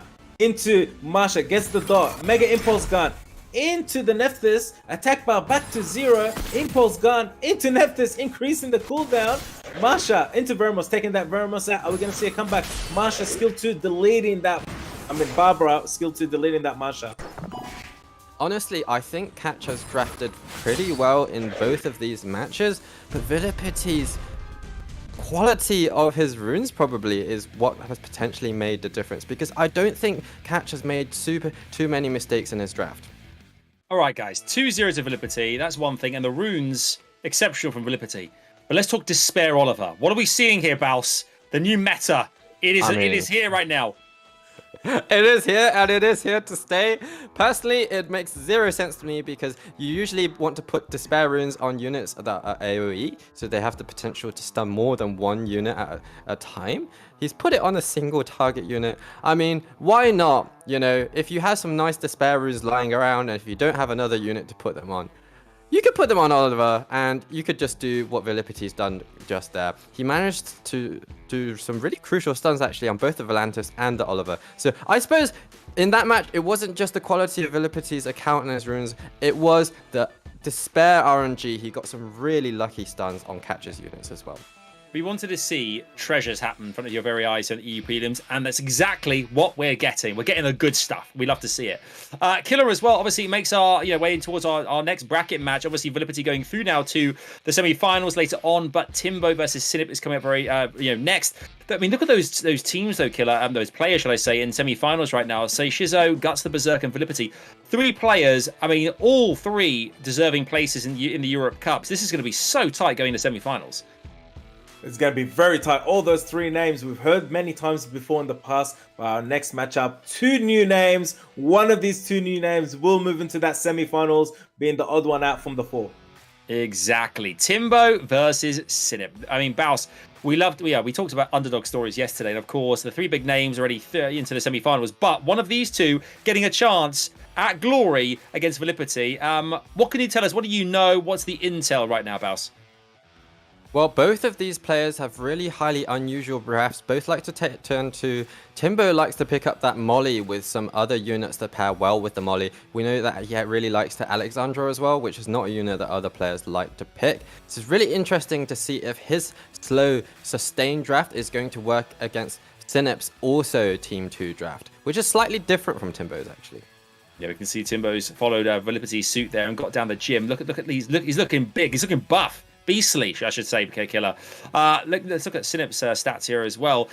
What jumps out the page as well, obviously, ranked 22 in Season 20. Very impressive indeed. Yes, SINIP's got a very high win rate. He only plays enough to climb every day, and you can see that by his win rate. He's also got a huge following, because he's got a huge following on Instagram, so for Summoners War, so he's got a good, big fan base. That really helps too, having that fan base, that people are cheering you from afar all over the world. You guys can be big SINIP fans as well. Let us know in the chat, as always, who you think is going to go the distance and win this one. I mean, I'm so excited for this. Baus, obviously picking bands coming up here, this best of 3. One of these players will get a chance to play against VIILIPYTTY in a semi-final for a place in the Europe Cup. I mean, that is a prize in itself. It is a prize. They'll get to go to Berlin, get to meet all of their favorite people, including ourselves. I'm really looking forward to meeting everyone there as well, and it's just going to be a blast. I've experienced it before in Paris a couple of years ago, and I cannot recommend it enough. I'm sure these players will want to experience it themselves as well. Definitely, all that grinding, all those hours put in. This is what it's all about. It's a Berlin and the Europe Cup. Let's go into SINIP versus Timbo. It's game 1 in this best of 3. Over to the pick and bans with Bao Killer. Here we go, Summoners, match number 4, the final match for quarterfinals. Timbo versus SINIP, pre-bans. These two players are really evenly matched in terms of RTA points at the moment. Both have been climbing the ladder on G3. There's 3 red stars. Timbo might get his Molly banned out potentially. Penis might get, or rather SINIP might get his Volantis banned out. Here we go. We've got the Volantis and the Oliver as the pre-bans. I'm sure these two have faced each other in RTA, being such a close rank to each other. Yep. Unfortunately, SINIP has decided to ban out the Oliver, which is a little bit of a surprise. I don't think that's a unit that Timbo likes to use, actually. So I'm not sure why he's chosen to ban out the Oliver. Maybe he's not been doing his homework at all. Both players taking the time available to him to draft up their units. Timbo, first pick, Masha locked in. I do like the Masha because she has a lot of survivability, and that will pair quite well with the Molly, who also can help the Masha stay alive. So SINIP is going to have to think about bringing some water units, or maybe the Dominic is also a decent counter to the Masha in order to take that Masha quickly. SINIP with the first pick, picking up that Vanessa, and the second picking up that Dominic. Timbo, how would you respond? Well, I think he might want to bring a resetter potentially. The Carnal that he likes to pick up would also be a decent counter to the Dominic, because we know that Dominic does well against Molly, because Molly does well, Molly gives your team glancing, but Dominic doesn't care about glancing. I don't think Dominic cares about anything at the moment. Timbo, more, aka Water Ryu locked in, Cigar, Wind and Bison for Timbo for his 3rd unit locked in. SINIP still yet to decide on his 3rd and 4th unit, brings out that Verti-Heal for the 3rd unit. This is a really surprising draft from Timbo, bringing out the Maul. This is not the kind of draft that we're used to, but I like to see it. It's a lot more aggression. He wants to take that first turn against SINIP and take out some of SINIP's units. And therefore, SINIP has decided to bring some units that help him sustain the team. Like the Abellio, I do really like the Abellio pick, but the Cigar has the potential to reset the Abellio. There we go, SINIP picking up that Abellio for the 4th unit. Timbo has 8 seconds to decide his final 2 units. Well, I think that SINIP doesn't have anything form of immunity at the moment, so if he brings some debuffers, that could be quite helpful for him. Timbo with the Alexandria as the 4th unit and Shiho as the 5th unit have been locked in on Timbo's side. He has completed drafting his deck. SINIP, 1 more unit to go. I do like the Alexandra pickup because Alexandra brings attack break and glancing on her skill 2, and that can be deadly against the Verd and as well as the Dominic who struggles against the attack break. So I really like this Venomos kind of pseudo counter. Once again, we saw VIILIPYTTY use him, and we're seeing SINIP use him against the Alexandra this time. The rise of the Veromos today. Here we go. Veromos locked in as the final unit for SINIP's drafting. The bans will come in any moment now. Indeed, I think the Masher would be a solid ban, or the Cigar to prevent the reset. Now, of course, we're seeing Dominic banned out because Dominic just brings so much damage. Dominic gets banned out, Cigar gets banned out. Both players going with the speed lead. SINIP going with the 33% speed lead. Timbo, 24% speed lead. Here we go, guys. Match number 4 of the quarterfinals. The final one for the quarterfinals. First turn goes for Moore. Well, Verdhill did revenge, but I don't think he managed to crit. So it'll be interesting to see if SINIP decides to focus down this Manessa, or the Verdhill, or a different unit. That's her doing some serious damage into the Amelia Masha. Defense break on that Veromos. Veromos surviving and getting an additional turn and dealing more damage with the Veromos. He'll take a turn. Attack bar increase for the team. Wow, it looks like you've been transported to some kind of alien world there. That was pretty cool. Anyway, time for Alexandra to move. She is going to go for the Moonlight Flash. It'll be interesting to see if Verd revenges. There you go. Veramos with the skill 2 failing to stun any of the units. Ryu, skill 1 on the Vert, stuns the Vert. We also saw that Veramos managed to cleanse so many debuffs. The power of Veramos against this Alexandra is truly mighty, but at the same time he doesn't counter the stuns, so this Shiho is able to stun the team and Veramos isn't able to do anything about those stuns. Shiho with a huge stun, 3 units right there. Abilio, skill 1, skill 2, goes with the skill 1 for the stun, misses the stun. Ryu, skill 1, oh, another stun on that Vertihill. I think that Timbo will want to think about taking out the Vanessa, but the Vanessa is probably built very tankily, probably on minus fire as well, because these days the primary source of damage is Masher. Minus fire makes a lot of sense. So I think the thing is that Timbo doesn't have any sustain and Sinip does, so it's all about how long Sinip survives while slowly chipping away at Timbo. Here we go, Rolling Spike coming out from that maul. We already got the stuns on Sinip's side. Alexandra taking out that Vanessa. Huge damage. Other side of the moon from Alexandria. Incredible stuff, and now it's 4v3, and now it's 4v2. Things are looking really up for Timbo. He has switched up his draft quite a lot from what we are used to, but it is working incredibly well for him. Shiho doing so much damage for Timbo, and the Alexandra, despite the Veramos being on the field, also doing a good amount. He has really high rune quality on that Alexandra. Abilio with an additional turn, giving a heal to that Veramos. Shihu, skill 2, lands the stun on the Veramos. Alexandria, skill 1 into Abilio, stuns him. Attack break from the maul into the Abilio. Indeed, incredible stuff. The Veramos, a unit that worked out very well for VIILIPYTTY in the previous match, has not worked out quite so well for Sinip. And I think the difference is that Timbo has a lot more raw damage than Catch was able to bring.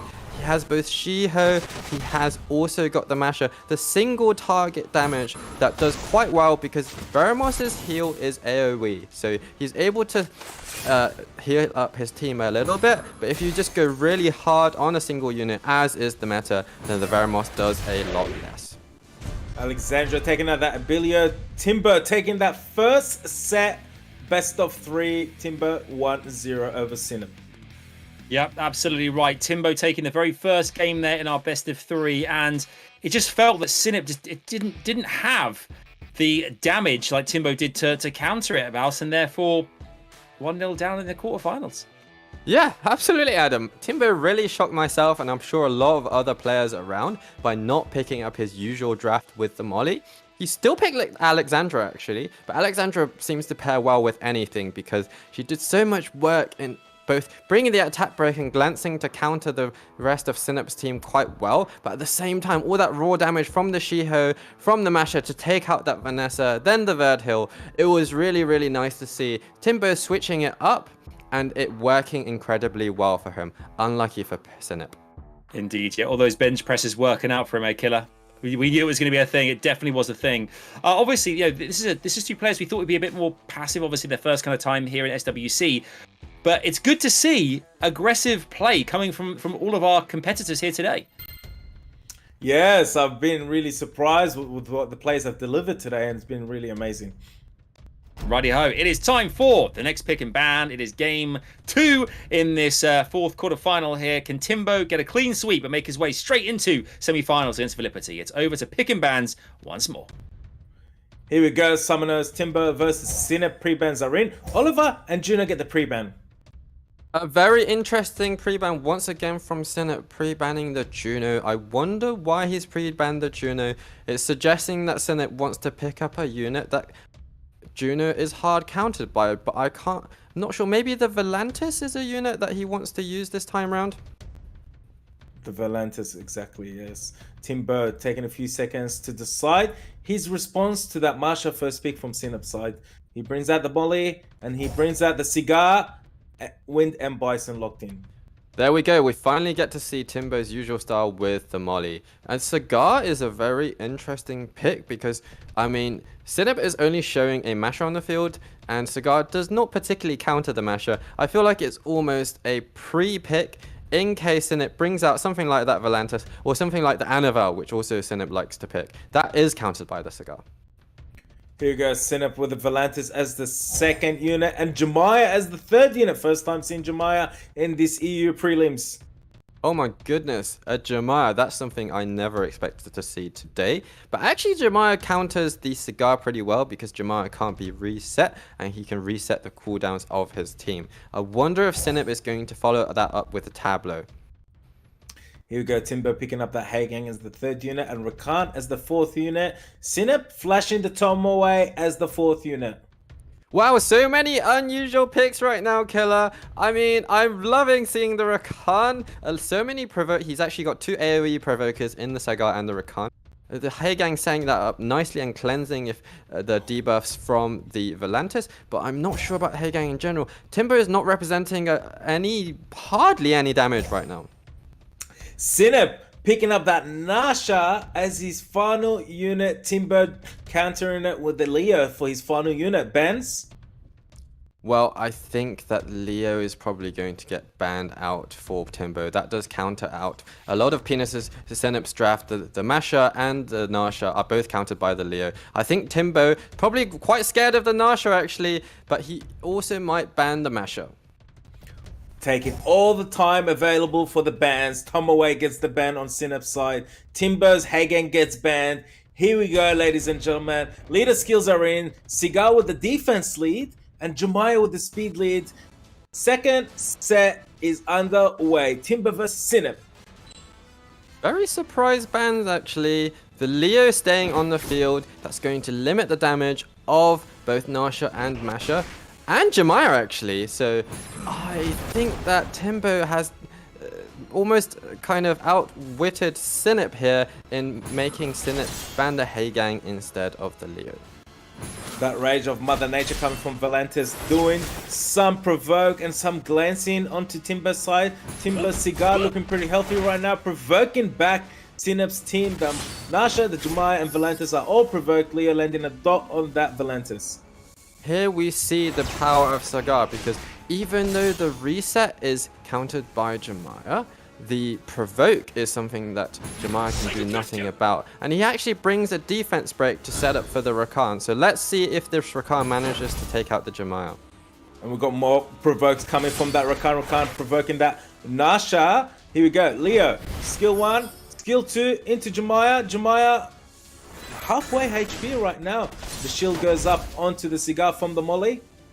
That was a nice collapse from Rakan. The question is Sinip going to be able to take out this Leo quickly enough? Sinip is going to have to be careful not to put Leo in torrent range, because if Leo gets a turn under 30% health, he is going to ignore defense. But Leo has to be the unit that he focuses down to give his Beast Riders extra damage.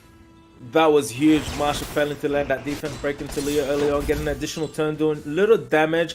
Cigar about to take a turn. Will he go for the provoke? Oh, provoking that Jemaya. Jemaya with the defense break. Rakan skill 1, taking out the Jemaya. That's huge. Masha, what are you going to do? Fast link, not available. Skill 1 into Leo. Leo looking, stunned from the Volantis.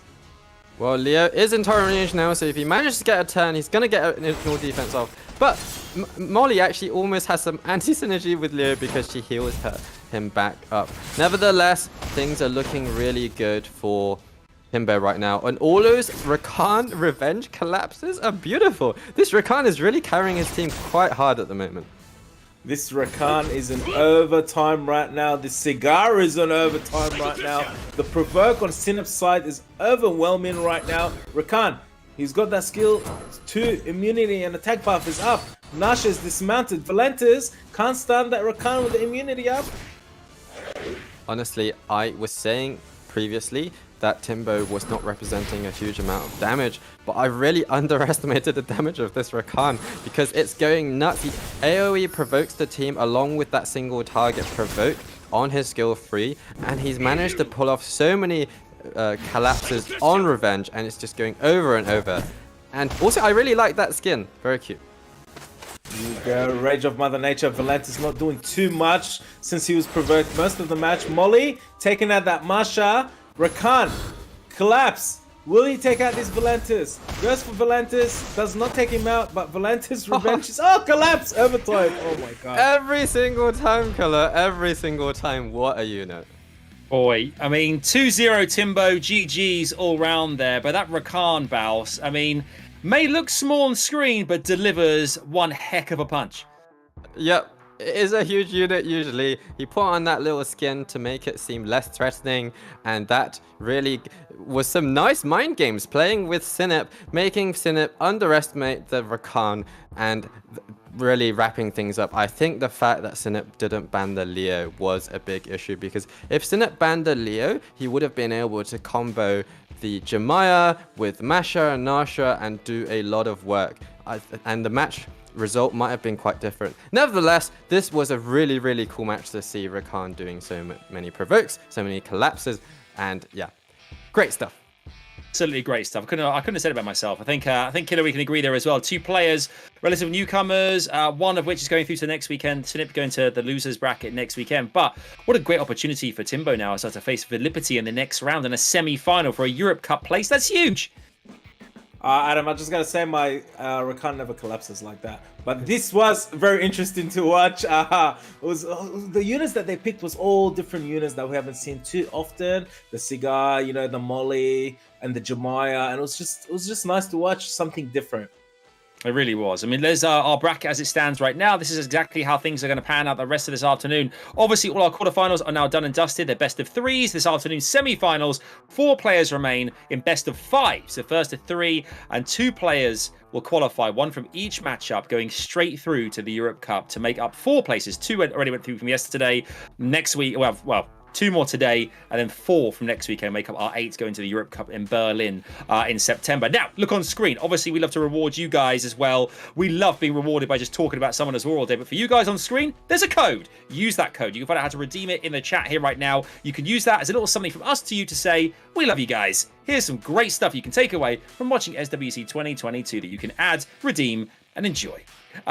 We got loads to play for. Semi-finals coming up here. About which one is standing out for you? Which one are you excited to see? I am most excited to see that second semi-final, because we get to see more of Timbo, we get to see more of Rakan, and we'll get to see more of Nasha as well from VIILIPYTTY. That is going to be an exciting match. And of course, our first matchup as well as SEIISHIZO's match as well is looking mighty pretty as well, Killer. I want to see the same thing happen again. Clean sweeps from any of them.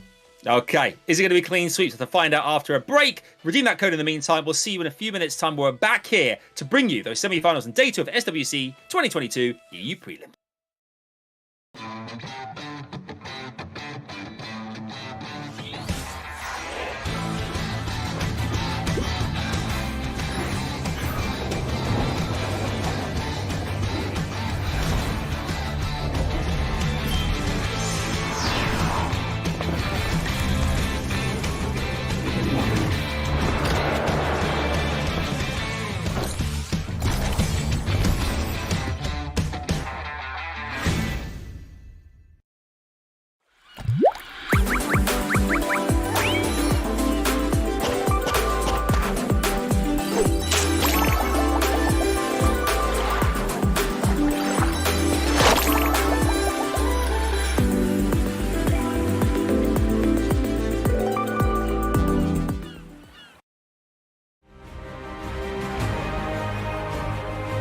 Summoners War World Arena Championship format. German favorite is our first ever Summoners War World Arena Champion.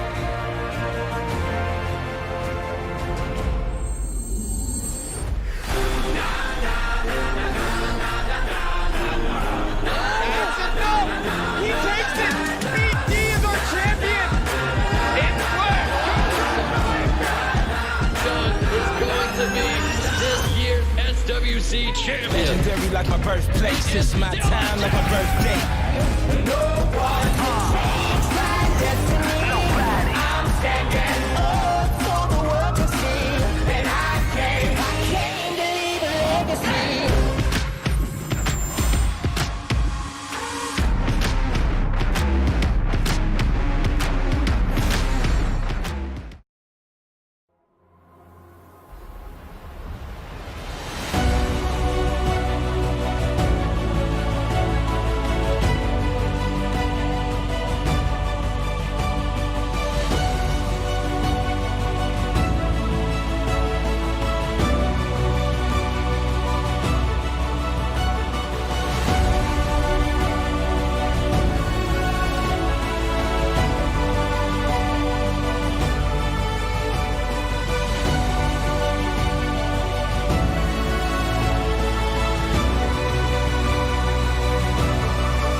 on the last hit. Double glance.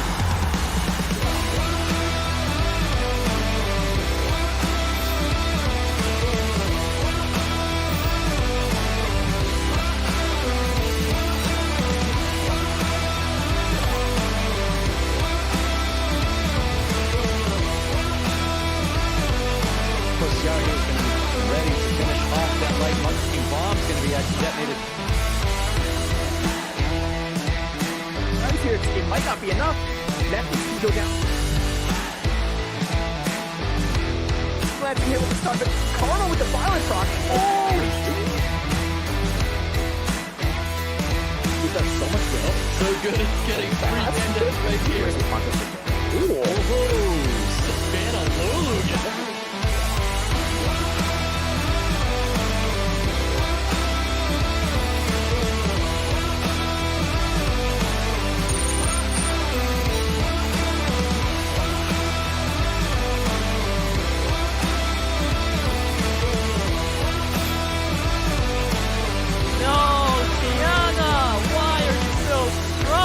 Of course, all the buttons taken down Rosa in round 4.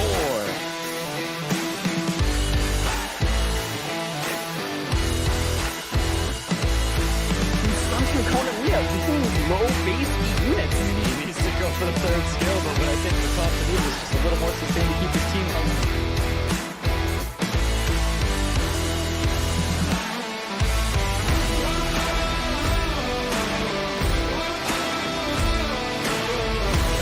With destiny could not be denied. He is yours. Summer's War.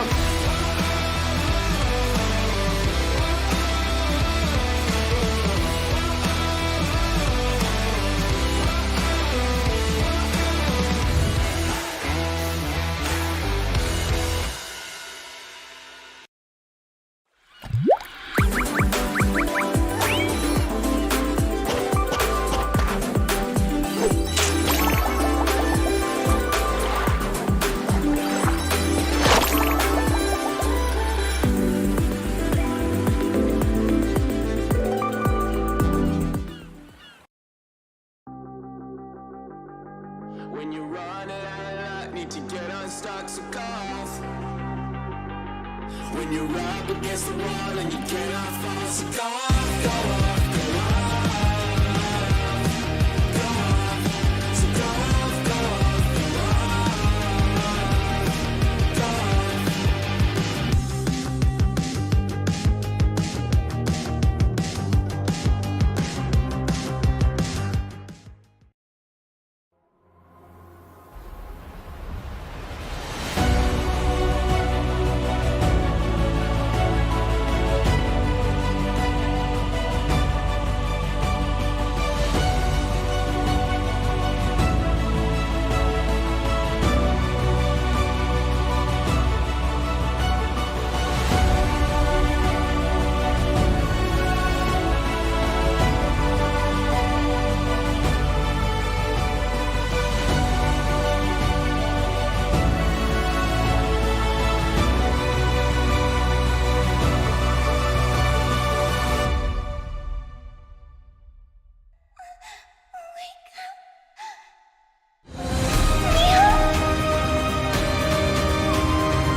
Hello there and welcome back into SWC 2022. It's EU Prelims Day 2 and do you know what?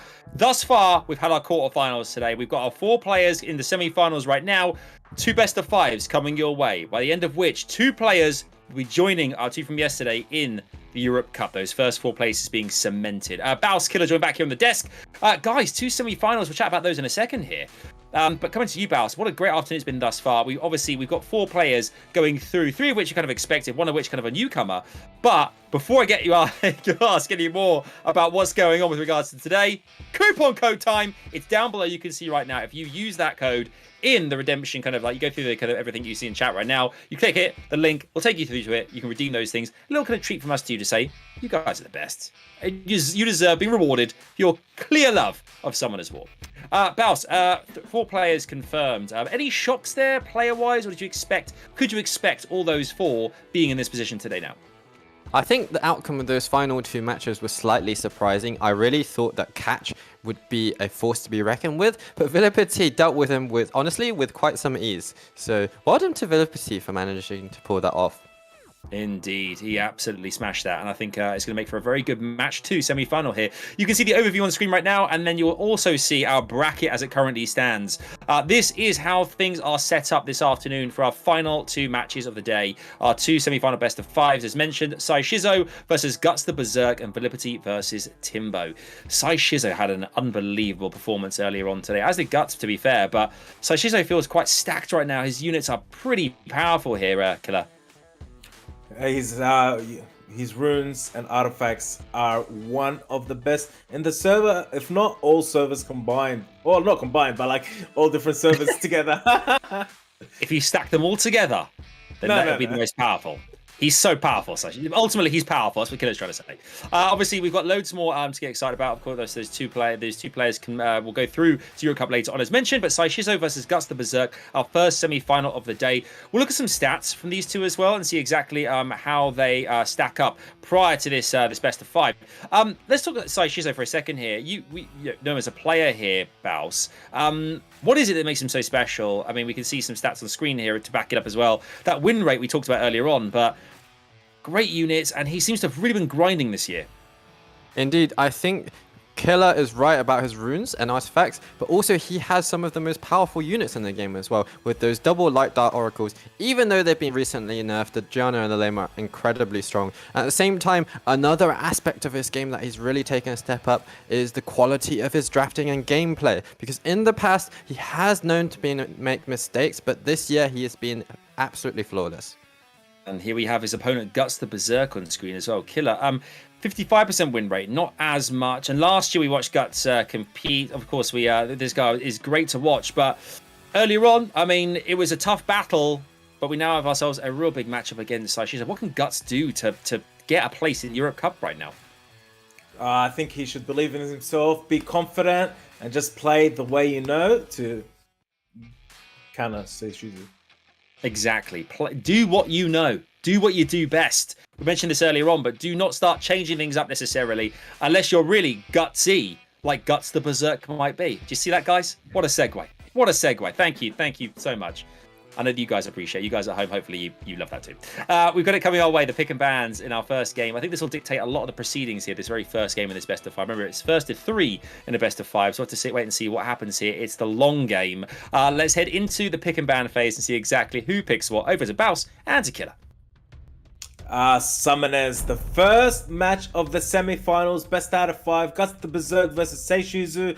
Pre-bans are in, the Masha and the Lima are banned. No surprise at all that the Lima has been banned. I'm fully expecting a rotation between Gianna and Lima being pre-banned from GUTSTHEBERSERK. Of course, SEIISHIZO doesn't want to deal with the Masha. Masha is a scary unit. SEIISHIZO picking up that Oliver very, very quickly, locks it in for the first slot. Is GUTSTHEBERSERK going to try and contest for speed or bring some units that are going to counter SEIISHIZO's draft? It looks like he's trying to do the latter with those 2 pickups. GUTSTHEBERSERK goes with the Praha first pick, VIRTHIL second pick, SEIISHIZO responding with the Gianna and the Hagang in second and third unit. It does look like that SEIISHIZO is really committing to this turn 1, bringing double strippers to set up for the Oliver. This is the chance for GUTSTHEBERSERK to bring some really hard counters to these units on the field.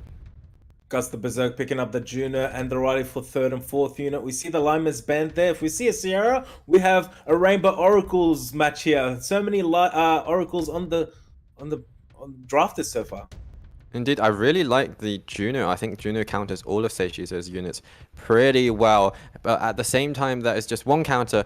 With these aggressive picks that SEIISHIZO is bringing out, Guts the Berserk is going to have to think about what else he can do to disrupt SEIISHIZO's draft. And SEIISHIZO brings out a Poseidon 4th unit. Charlotte as a 5th unit. Locks that in. He's done drafting. Guts the Berserk. How will he respond with the final unit? Goes Antares. We're seeing Antares getting locked in as his 5th unit. I do like the Antares pack. He's signaling that he's going to ban out the Poseidon because the Poseidon does really well against all of the fire units on Guts the Berserk side of the field. There we go. Poseidon, Antares both get banned. Resistance leads for Guts the Berserk. Speed lead for SEIISHIZO. Semi-finals, ladies and gentlemen. The first set. Here we are. I think this Charlotte is going to do a lot of work for SEIISHIZO. If Charlotte manages to successfully stun the Riley and the Praha, then that is going to make things quite tricky for SEIISHIZO. Hey gang, with the strip and stun for the whole team. Wow, Oliver, Mega Impulse Gun into the Praha, putting Praha's attack bar back to 0. Charlotte with the glancing and attack bar increase and decrease on the enemy team. Impulse Gun into the Riley. Riley's attack bar not looking too healthy. Gianna taking skill 1 into that Praha. Things are looking really good for SEIISHIZO. His Oliver and just his team in general is just so fast because the Juno, even with the speed buff that Headgang gave her, was not able to cut in between his team. And now, if this Riley gets taken out, that sustain is gone, and then Guts the Berserk is going to be in a really tricky position. That Charlotte earlier taking out that Praha after sleeping her 2 times. Because she slept her cooldown for her skill 3 has been reduced. She was able to do skill 3, attack bar decrease and increase. Gianna with the bomb again, goes on the Verti heal. Skill 1 into the Juno, stunning that Juno. Oliver, impulse gun into Riley. Riley has not had a turn. Hagang pushing the Juno attack bar back. I feel like this Charlotte has been a real MVP for SEIISHIZO in this match. I also want to point out though that I don't think the Verdhill has been the best pick for Guts the Berserk. I don't think that Verdhill has done very much because SEIISHIZO brought out the Hagang, which already sort of counters the Verdhill, and as we see, Verdhill has been stunned, he's got glancing on him, and he's just offering nothing. Juno is the only unit that could have helped him out, and Juno is gone. There we go, Mega Impulse Gun into that Riley. Riley has not taken a turn today. Impulse Gun into Vertihill. Vertihill done nothing. This game looks pretty well decided. SEIISHIZO taking that first set of the semi-finals, but it's not decided yet because it is a best out of 5. It's not decided yet, but I mean, such a strong start from SEIISHIZO there. Another dispatching. I mean, was it a bad selection in the pick and bans from Guts there? Or was it just SEIISHIZO having the advantage from the get-go, just down to those units we've talked about here, Baus, that are just so roomed up, so strong? I mean, the tools that SEIISHIZO has at its disposal are honestly endless, and it is very difficult for Guts the Berserk as a turn 2 player to survive all of the aggression that SEIISHIZO brings. I do think, like I said, the Verdhill could have been swapped out for something that could have disrupted SEIISHIZO's draft a little bit more. Maybe something like a Sekhmet or an Ethna that can actually move before SEIISHIZO's team. But at the same time, it is really hard to stop SEIISHIZO because he's just such a smooth drafter these days. Yeah, it just goes to show, though. I mean, that's what a lot of these rising stars that obviously are coming through that we haven't really heard much about thus far, who this is their first SWC, the amount they're going to learn over the course of the last year, like, it seems that SEIISHIZO has done in 1 year.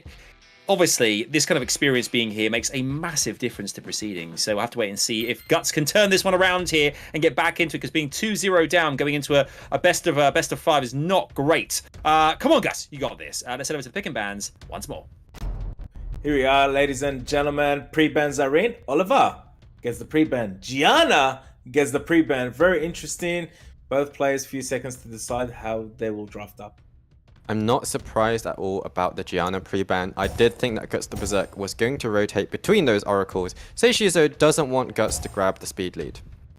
Here we go, Guts the Berserk with the first pick, Marsha locked in. SEIISHIZO, Lima, and Miles for the first and second unit. That is an early Miles, but it does counter the Masher quite well, and it synergizes well with the Lima. It looks like SEIISHIZO is showing the adaptability that he's able to bring, because last time he had kind of a turn 1 control draft. This time around, he's bringing a little bit more sustain with the Molly and the Nana. GUTSTHEBERSERK with the Praha for the 2nd unit, and Merlong 3rd unit. SEIISHIZO picking up that Nana and Molly for the 3rd and 4th unit. GUTSTHEBERSERK flashes that Tessarion. If Guts has a Dominic, this would be an excellent time to bring him out. Also, a Mephisto would do quite well against SEIISHIZO's draft as well. SEIISHIZO overall not representing very much damage. In fact, I don't really like having both Molly and Nana on the field. I think you only really need one of them, and the rest of your field should be more damage, because Nana needs her units to do damage to help her out. There we go. GUTSTHEBERSERK goes with the Tessarion 4th unit. Riley 5th unit. SEIISHIZO final unit brings out that Wusa. Nana gets the ban. Praha gets the ban. Who will pick for what speed lead? So SEIISHIZO has banned out the primary stripper from GUTSTHEBERSERK. GUTSTHEBERSERK, I would have banned out the Lima or the Miles rather than Nana, because otherwise SEIISHIZO doesn't have very much damage in order to give the Nana additional stacks. Here we go. Miles taking that first turn. Where will the damage be directed to? Will it be that Tessa goes into the Masha, failing to stun her? Riley cuts in, puts that attack buff up. This is the power of SEIISHIZO's runes. He is so fast, and he's managed to cut in between GUTSTHEBERSERK's team. Lima bringing that up, that invincibility, so that GUTSTHEBERSERK's Molong, along with his Tessarion and Masha, can't snipe a unit turn 1, and he's going to have to wait a little bit. However, SEIISHIZO doesn't have any resets, so the Molong still has the Reckless Assault up, and he will get a chance to use the Reckless Assault later on. The question is, which unit is he going to take out first? Maybe the Lima. Here we go. Merlong with the Reckless Assault. Where will he direct the damage? Goes into the Lima just like Boss predicted. Tessarion follows up into that Lima. Lima resistance because of immunity and survives just by an inch. Oh my goodness, the Molly cutting in between the Masha and the other units, and all of those revenges from Lima have been so crucial for SEIISHIZO to sustain his team. And it looks like this Masha is about to get dismounted, and the tide is starting to turn in SEIISHIZO's favor. Here we go, Lima putting in some serious damage into that Masha. Merlong only skill 1 available, does not get an additional turn. Tessa skill 1 into Lima. The Lima Revengers gets attacked by increase. Wow, Molly into that Masha. Masha out of this game. This Lima is revenging over and over again. I wonder if it's a triple revenge Lima rather than a violent revenge Lima, because it's just happened so many times. And I have to question if GUTSTHEBERSERK should have actually focused the Lima. I mentioned the Lima because obviously the Lima is weaker to Tessarion and the Masha, whereas the Miles struggles a little bit more to get taken out by those units. But he could have tried to focus the Molly instead potentially, or just go for the Miles and hope for the crit. Here we go. Lima with skill 2 landing that triple slow on the enemy team. Miles additional turn goes into Merlong, resistance with the stun. Tessa triple crush onto the Molly, failing to land the Oblivion. High resistance. Dragon's Dance onto SEIISHIZO's team. No units have been stripped or stunned.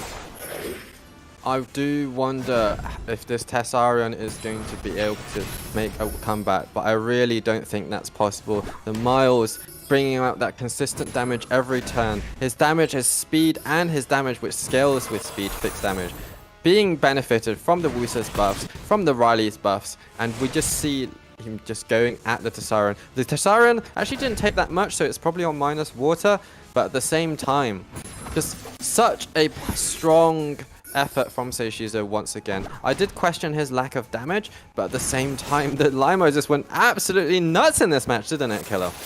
Yes, it did. Oh, that Tessa goes to sleep with Wusa skill 1, but this Lima's working over time.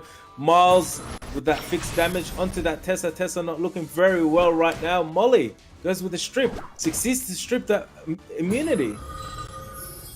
Indeed, I do wonder if Guts had banned out that Lima instead of the Nana, this outcome of this match will be looking really different. Because the thing is, the Nana, he does bring a defense break. but the defense break doesn't really synergize with the rest of his team anyway, because both Wusa and Miles do fixed damage. So if he's banned out the Lima, which does benefit a little bit more from the defense break, SEIISHIZO probably would have struggled a lot more to take out any of Guts' units, and Guts could have just kept chipping away with the Tessarion to land Oblivion on the Nana as well, and land Oblivion on the other units, but no, that's not the case, and SEIISHIZO is about to wrap up this win.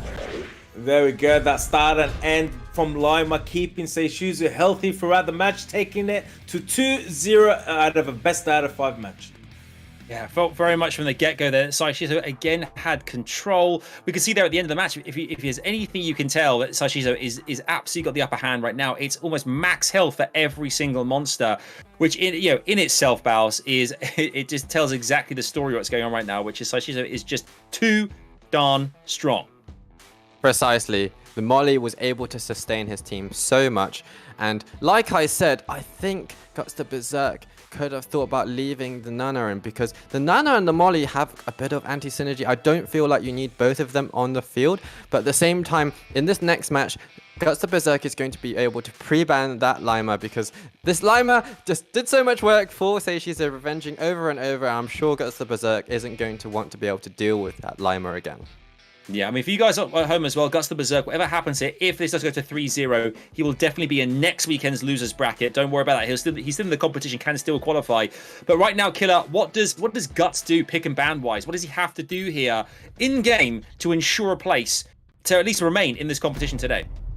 Well, if he bans out the Lima, then he's got the Gianna. Then if he bans out the Gianna, he's got the Lima. So, I don't know. There's not much you can do right now. You pretty much hit the nail on the head there, Halo. Indeed. Let's see how this goes. The pick and bans. Here it is. Here we are, guys. Pre-bans were in. We got the Masha and the Lima that are pre-banned. SEIISHIZO picking up that Oliver for the first unit. No surprise at all about the Lima pre-ban. The Masha pre-ban makes a lot of sense as well, especially because SEIISHIZO wanted to pick up that Oliver, and the Masha is an excellent counter to the Oliver. There we go. GUTSTHEBERSERK with the early Vertiheel again, with the first pick Vertiheel potentially, and the Praha as the second unit. That is so interesting that the GUTSTHEBERSERK likes the Vertiheel so much. It probably means it's a violent Vertiheel potentially, rather than a triple revenge Vertiheel. SEIISHIZO drafting that Hagang and the Gianna for the second and third unit. GUTSTHEBERSERK picking up that Riley and the Leo for the third and the fourth unit.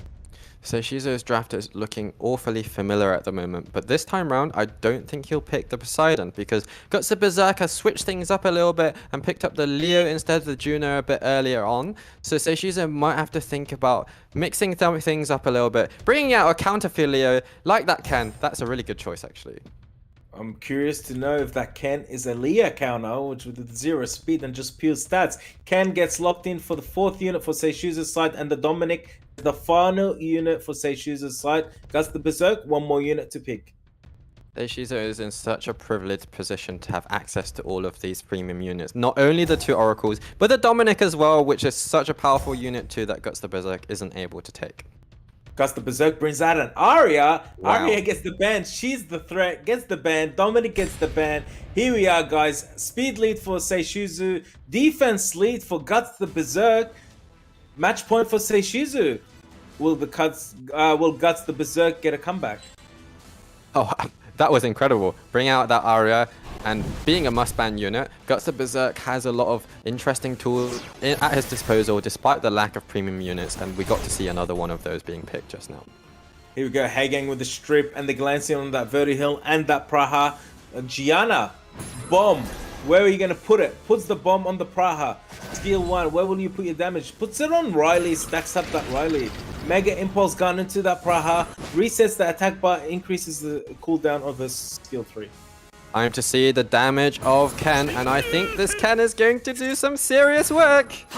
Oh, that damage into Vertiheel almost taking him out. Vertiheel not looking too healthy right now. Impulse gun taking out that Vertiheel. Oliver doing some serious work. Gianna, skill 1 into that Praha. Leo takes a turn onto that Oliver. Ken, skill 1 onto the Riley. There we have seen the power of an interesting tech. The Ken, 0 speed, max damage, a really nice counter for the Leo. Viewers watching, if they've got a Ken lying around, rune him up with maybe some Rage, Will runes, a bit slow, a bit tanky, and he can do exactly what SEIISHIZO has done. Gianna landing more bombs on the enemy team. GUTSTHEBERSERK not looking too healthy right now. Impulse gun, Mega Impulse gun on that Riley, pushing her attack bar. Impulse gun into that Leah. Oh, this Leah in torrent range, but I believe he was reset, but he's also out of this match. Wow, clean sweep from SEIISHIZO. Riley against 4 units. Incredible effort from SEIISHIZO, and he's just gonna wrap this up so smooth.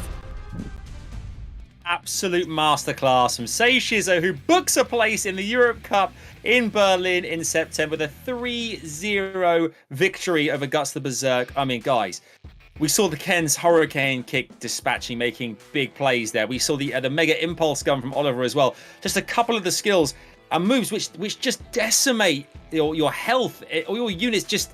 They just can't...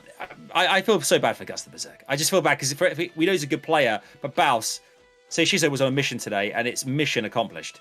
Mission accomplished. He came here for one thing, and that was to qualify for the Europe Cup. He has absolutely delivered on that promise, and he is going to be a fearsome opponent for anyone. He has to be one of the favorites for the whole thing now, and he's unfortunately actually not made it to the World Finals before, despite so many appearances at previous Europe Cups, and I'm sure he'll be looking to correct that mistake this year in Berlin.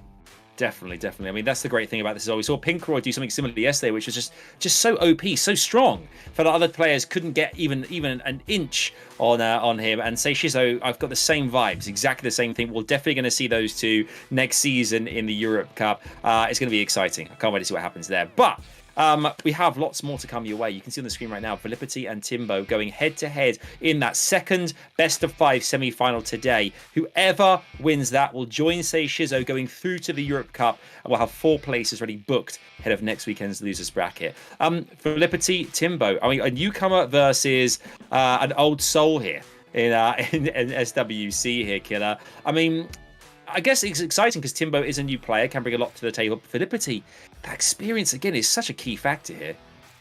And also with a very strong punch, but both players actually did a very clean sweep in their first quarterfinals. They got 2-0, 2-0. So how is it gonna go right now? Is it gonna go 3-0 or is it gonna be 3-2? Yeah, whatever happens, this could end in an arm wrestle. It could just end in an arm wrestle.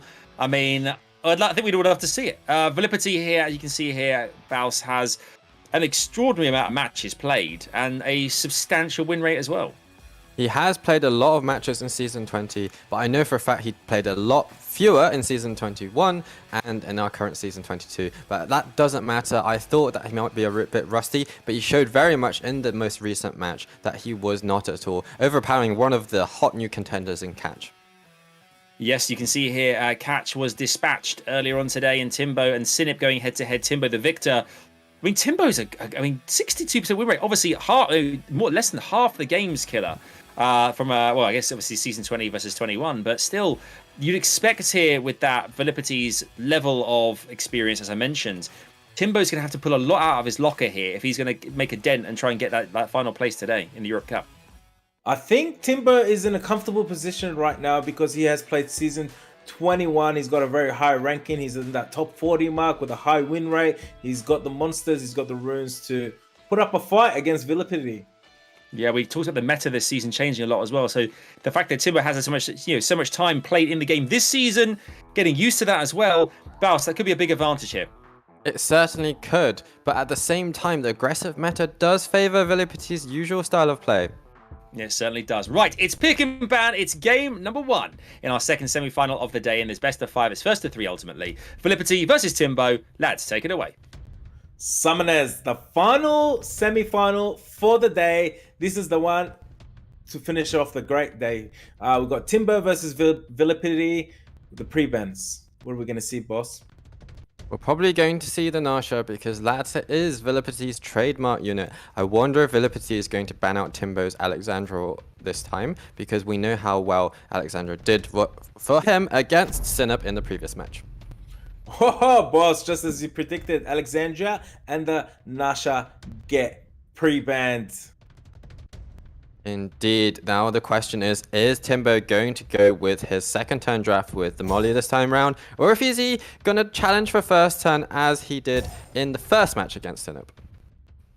Here we go, TIMBO picking up that Oliver first unit with the great speed lead. VIILIPYTTY counters with the Masha. It looks like he is going to be doing the latter. He wants to challenge for first turn. I'm looking forward to seeing if Timbo has the speed in order to compete with VIILIPYTTY. VIILIPYTTY locks in Molong for his second unit. Timbo still deciding what to pick for the second and third unit. I do like the Molong Masher combo. If those get to take a turn, those could just take out one of Timbo's units. Timbo is probably going to want to bring out another speed lead, maybe a stripper, like the Maw to set up for the Oliver's resets. Timbo brings out a Bolvak and a Molly, locks him in. Bolvak and Molly locked in Timbo's side. VIILIPYTTY goes with the Dominic. I am quite confused by that Bolverk pick because there's not really any buffers on the field at the moment. What is Timbo planning? Maybe he's going to follow up with a Riley pick, but I'm really confused by the Bolverk. Something like a Miles would have been better. I'm confused myself as well. VIILIPYTTY with the Dominic and Nana for third and fourth unit. Timbo, 2 more slots for 2 more units. What will he draft up? I'm loving the aggression from VIILIPYTTY. Another strong source of damage in the Dominic that can combo well with his other units, as well as the Nana to give additional souls as soon as VIILIPYTTY takes out one of Timbo's tools. So I'm really heavily favoring VIILIPYTTY in this draft. Bring out that Asima, which suggests he's going to ban out the Wusa. Timbo drafting that Tessarion and Wusa for the final 2 picks. VIILIPYTTY with the final pick. Asima locked in. Leader skill bans. Asima gets the ban. Wusa gets the ban. Leader skills are about to be locked in. I do wonder if Timbo is going to get to take the first turn, given that he has the speed lead. But at the same time, even if he does, what difference is that going to make? He doesn't have much damage on the field. Here we go. Semifinals. Timbo versus VIILIPYTTY. Best out of 5. Bolvak with the 5 stacks. First turn. Where will he put that damage? Pure damage. I wonder if he's going to try and Oblivion the Nana and then take out the Nana before he moves. There we go. Skill 1 with the Bolvak into the Dominic. Mega Impulse Gun onto the Dominic from that Oliver. Oh, Molong. Reckless Assault into Oliver. Additional turn. Dragon's Dance. Oh, Oliver not looking too healthy right now. Nana goes for the defense break. Misses the defense break on Oliver. Lands it on... Oh, lands it on the Bolvak. I can't see how Timbo is going to come back from this. I knew that the combination of those 3 units we see on the field, the Molong, Dominic, and Masher, would do so much for VIILIPYTTY. And indeed they have. In fact, I question if he needed to ban the Asima. The Asima does do well against all of the lack of immunity with the Wusa being banned out, but at the same time, if he was able to take out the combo, potentially ban out the Molong, that might have been a little bit better for Timbo. Boss, I believe there might have been a plan, but it was not executed exactly 100%. Here we go. Sarion, skill 1 onto Nana, lands the Oblivion. We're going to see a comeback. Takes out that Dominic. Dominic is out of the match. Molly takes out the Molong. What a turnaround. Oh, this is huge. I'm being made to eat my words right now because the Tessarion went absolutely mental. He landed the Oblivion on the Nana and followed that up with taking out the Dominic, taking out the Molong. I actually think the fact that the Molong was on Vampire rather than Violent was an issue for VIILIPYTTY. This is one of the biggest biggest comebacks we've seen. Tessarion taking out that Nana. 2 stacks, 2 Soul Harvest gone to that Oblivion. Marsha on her own. What are you going to do, Marsha? Fast link into Tessa. Does not land the defense break. Not looking too good for Marsha and VIILIPYTTY. Tessarion putting some damage into that. Marsha, Molly follows up. I do wonder if VIILIPYTTY should have focused down the Oliver instead of the Tessarion, because Tessarion is that unit that has single-handedly turned the game round for Timbo. If he'd taken out that Tessarion with the Molong plus the Masher combo early on instead of the Oliver, things could be looking really different, because Oliver can't do so much as what Tessarion did just now. Wow, wow, wow. I mean, that was surprising. I think the fact that we all assumed there VIILIPYTTY had that one in the bag, but Timbo coming back and causing a stir. I mean, this could be a case here, Baus, of VIILIPYTTY being a bit too comfortable, thinking, hey, this is Timbo's and you come up. I've been here around the block a lot. You know, I know exactly what's up. And kind of maybe taking his foot off the gas a little bit. And Timbo counteracted and ensured that he went 1-0 up. What a performance. Incredible stuff, and I'm looking forward to more of the same. Timbo's proven today with the first victory over SINIP and with this first round victory over VIILIPYTTY that he is a real contender and has a chance to go 2-0 right now. I think his draftings has been really impressive. The Bulwark was actually a decent soft counter to the Masher because every time Masher moves, he gives Bulwark an extra stack. That gives Bulwark some extra damage, some extra healing, and that's worked out really nicely for Timbo. Yeah, we saw Masher and Dominic on VIILIPYTTY's side, thinking, okay, we've seen these guys a lot. These two units used a lot over the last kind of couple of days. This feels strong. But having the knowledge and the know-how with the pick and bans phase, Killer, to here we go back into it again now for our game 2. I mean, I guess it's all on Timbo now to see if he can follow through. 2-0 up is a very strong start in this semi-final. What an impression from Timbo. Here we go, guys. The semi-final, the last one for the day. We got Timbo versus VIILIPYTTY. It is a best out of 5. Timbo has the advantage of 1-0 on VIILIPYTTY. Pre-bans are about to come out. Well, this time round, the two respective players will get to play around with Nasha and play around with Alexandra. So I think Timbo might ban one of the other heavy damage dealers, maybe the Molong or the Dominic, and try and pick up the Masher himself. Oliver gets the pre-ban. Molly gets the pre-ban. Few seconds to decide how they'll draft up against each other. I do like the Molly pre-ban because Molly really helped to sustain the team for Timbo just now. And VIILIPYTTY, he is going to get to throw his aggression with the Nasha. How much damage is he going to bring this time round? VIILIPYTTY, Dominic, first pick, very quickly. No playing around. So Timbo banning out the Oliver whilst that was a unit he picked up in the previous match. So he can't pick the Oliver anymore. He can't pick the Molly. What is he going to have to bring? Is he going to bring those AoE provokers he brought in the past? This is making things a little bit trickier for him.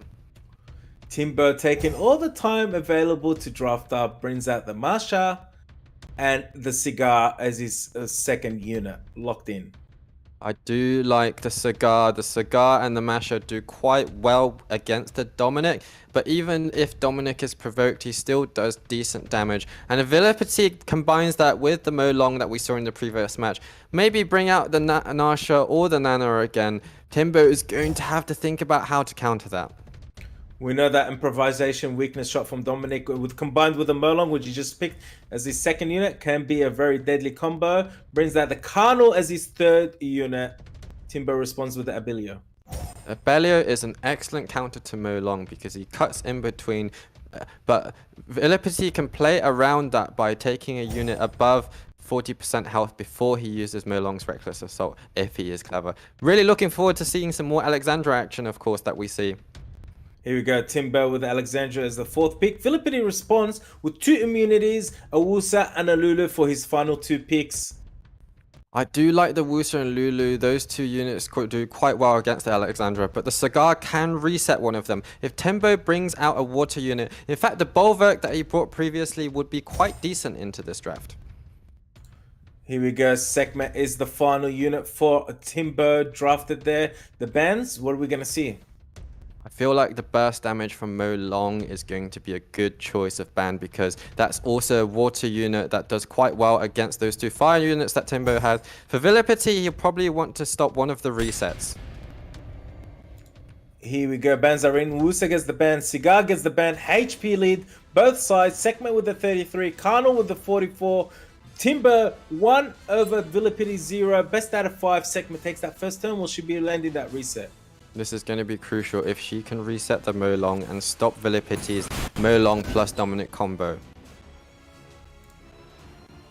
Here we go, Dominic with that weakness, improvisation weakness shot. Where will he deal his damage? Goes into the Masha. Masha dropped almost to half HP. Reckless assault into Masha. Masha dismounted. This is the combo we spoke about earlier. That was an interesting choice to reset the Lulu. I wonder if it was the right decision. Also interesting that VIILIPYTTY goes in on the Masher immediately instead of the Abelio. I think if he took out the Abelio really early on, that might have been a better choice.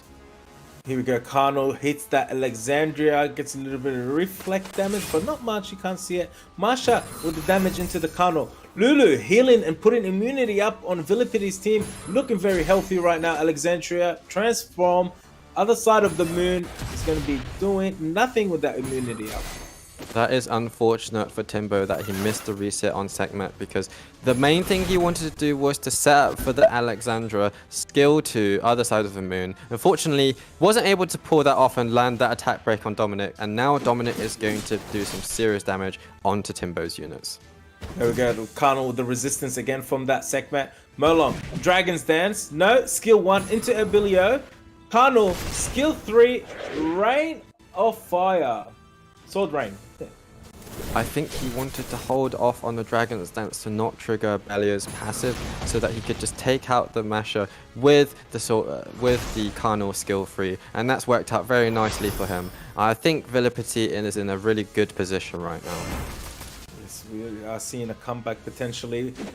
Dominic with an improvisation, weakness shot passive, doing some serious damage into the Alexandria. Skill 1 into Alexandria from that Carnal. Abilio, just for the heal. Provokes the Dominic. Indeed, the Dominic gets provoked, but provoke doesn't do a whole amount to weaken Dominic, only just switches the target a little bit. Now, of course, Dominic also has that heal block, which counters the Abelio heal really nicely, because Abelio only cleanses himself. If you use Dominic's focus down a different unit, then Abelio can get a turn, try and heal with the unit, and fail, because there's a heal block on him. I'm not sure who's better right now, that Abilio or the Lulu, because they are doing a lot of overtime work here, keeping both teams looking very healthy. Abilio, passive, triggered, goes for the Molong, puts some damage in there, gets an additional turn, goes for the heal. Alexandria is healed back up. Sekhmet gets a turn, both skill 2 and 3 on cooldown.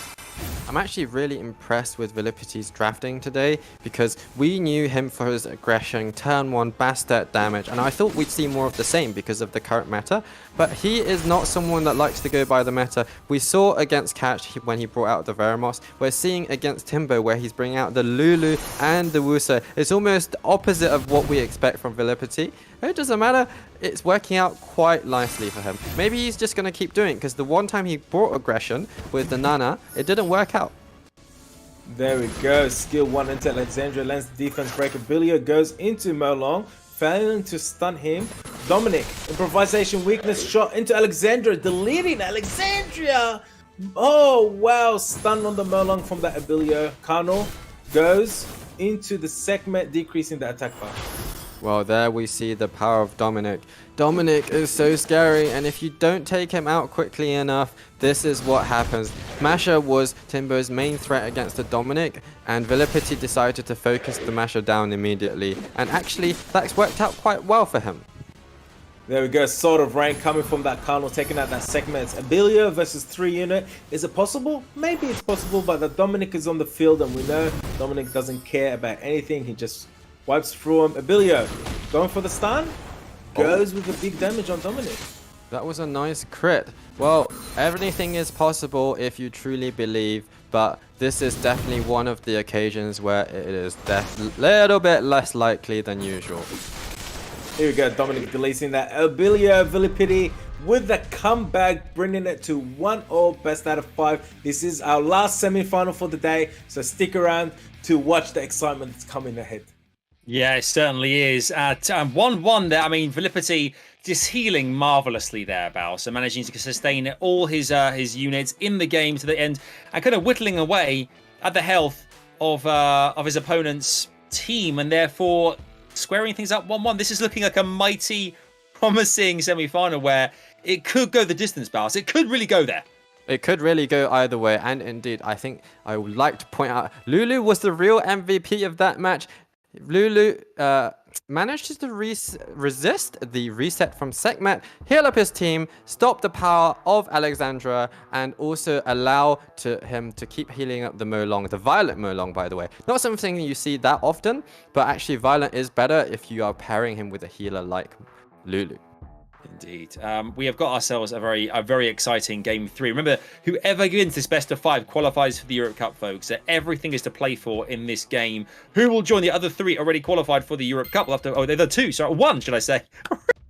Qualified today for the Europe Cup with SEIISHIZO, who will be the second to qualify for the Europe Cup, making up the 4 in total this weekend, ahead of losers bracket next weekend. Let's find out with the pink and bands. It's over to Bows and Killer. Let's do it, boys. Here we go.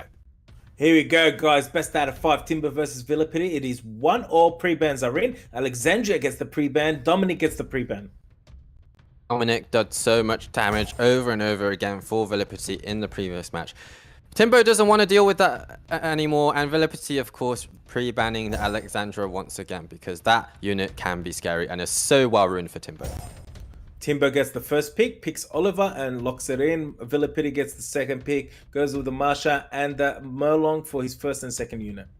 This draft so far is looking awfully familiar for Timbo, but this time round, VIILIPYTTY doesn't have access to the Dominic like he did in match 1. Is Timbo going to bring out the Bulwark once again, or is he going to switch it up?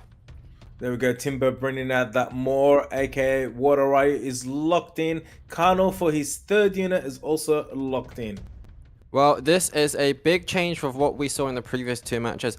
Both players going for aggression because the Tableau is giving a speed lead, giving VIILIPYTTY some additional turns, whilst the Moore is setting up a strip for Timbo in order for the Oliver to follow up for him. There we go, VIILIPYTTY with the Tableau and the Barbara locked in for his 4th unit. Timbo, how will he draft his final 2 units?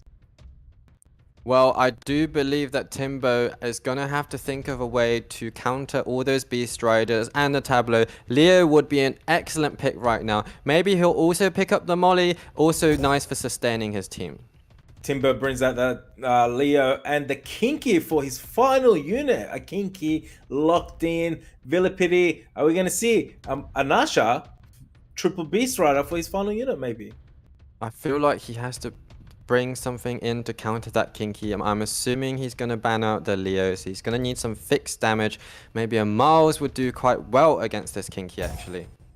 Ooh, and the Rika comes out to play. Final unit locked in for VIILIPYTTY, the Rika. Bans? Well, the Molong would be a good ban because the Molong is the main threat to the Kinky, but the Rika is also a solid ban because the Rika is threatening to all those units. However, if Timbo can reset the Rika with Oliver, on Timbo's side, Leo is surely the ban. If VIILIPYTTY doesn't ban the Leo, he's really going to be up against it. The Kinky gets the ban. The Tableau gets the ban. Timbo's Kinky is banned. VIILIPYTTY's Tableau is banned. It looks like VIILIPYTTY has won the mind games here because he's not banned out the Leo, and yet Timbo still banned out his Tableau, which Leo counters very hard. VIILIPYTTY is looking good in this match now with those bans. Here we go. First turn goes to Leo, like always, due to his passive. Where will he put the damage? Puts it onto that Barbara. Again into that Barbara. Landing 2 dots. More goes with the stun on the Barbara. Mega Impulse Gun onto the Rika. Succeeds to push back. Yes, huge. That was a crucial reset on the Rika, as well as the fact that Leo pushed back the Barbara so that Barbara could not boost the team. And Timbo is kind of in control now. If he keeps controlling the Rika, controlling the Molong, Oliver can go over and over again and potentially take this match to 2-1. I'm love what I'm seeing here. Here we go. Leo about to take a turn. Goes into Merlong. Additional turn. Another dot onto Merlong. Barbara with the dots on her. She will be dismounted without even taking a turn. Rika skill 1 onto Kano. Failing to sleep in to get an additional turn. Kano gets the attack bar decrease from that Rika. Timbo is actually taking so many turns right now, so many procs. VIILIPYTTY is probably overdue a proc right now because Oliver and the Leo just keep moving and moving and moving. VIILIPYTTY must be very frustrated by what he's seeing. There we go. Leo lands another dot onto that Merlong. I think this Merlong is going to go down to dots. Marsha, skill 1 is only available. Goes into the Kano. Does little to nothing. Rika does little to nothing to that Kano. Kano goes into Rika. Rika not looking too healthy right now. Mega Impulse Gun takes out that Barbara. Here we go. Oliver, another turn. Impulse Gun into Rika. Rika not looking healthy at all. Well, incredible. I don't think any of VIILIPYTTY's units moved in that match because Oliver was able to control them so well. As well as Leo proccing, as well as the Kano reducing their attack bar as well. As well as the Moore. Just an incredible effort from Timbo all round. Keeping that Leo on the field was a huge mistake for VIILIPYTTY. He should have banned out that Leo because the Leo counters the whole of his draft. What an amazing match. Timbo with the 2-1 lead over VIILIPYTTY. This is the semi-finals, the last one for the day. Timbo gets the 2 and the advantage right now. Yes, he does. He is on the precipice of a place in the Europe Cup. Timbo's so close now. One more game and he will be there, joining SEIISHIZO going through to the Europe Cup in Berlin. Do you know what? Interestingly, we talk a lot about the different monsters, different units used at this competition here. I want to focus on Leo for a second here, Baus. What is it about Leo specifically that makes him such a great monster to have in your arsenal? Because it seems there that he was the absolute difference maker. Absolutely. Leo has probably the most unique skill set in the game. He has a passive that limits the speed of everyone on the field to his own speed. So the fact that you're farming all those runes to gain that extra speed to move before the opponent, doesn't matter if Leo is on the field. And also those Beast Riders, their skills scale off speed. And to Tableau giving the team speed buff, those things don't matter anymore when your Leo is on the field. So that's why it was so crucial for VIILIPYTTY to ban out the Leo. He chose not to, for that unique skill, and that unique skill did so much for Timbo. It really did, and put Timbo in a position now where he is moments away potentially from being in the Europe Cup. We have ourselves a 2-1 right now to Timbo. This best of 5. If Timbo wins, he goes through. If VIILIPYTTY wins, then we go down to the dead wire with only one game left to play. It's pick and ban time. Let's see exactly how this one pans out. Over to you, fellas. Here we go, guys. Timbo looking for a free plane ticket to Berlin, or VIILIPYTTY looking for a comeback. This is 2-1, best out of 5 pre-bans. Well, VIILIPYTTY might want to think about pre-banning that Oliver that did a lot of work for Timbo. He could think about pre-banning the Leo, might be a bit too early for that. We've got the Molly as the pre-ban and the Nasha as the pre-ban. Ooh, very interesting. A few seconds both players to decide what they'll draft up against each other. Well, 2 light units getting banned out, which means we're going to see all those aggressive units on the field once again. Dominic, Molong, Masha, I'm fully expecting to see those getting picked up. There we go. VIILIPYTTY first pick goes with Oliver, locks in Oliver. Timbo bringing out Sierra. I believe this is the first time we've seen Sierra today, and in the EU prelims. And the Masha locked in for the second unit. VIILIPYTTY with the Molong and the Barbara as the third unit. I do still like Ciara. Ciara is a really solid unit, and I believe that Timbo has a really well-runed Ciara.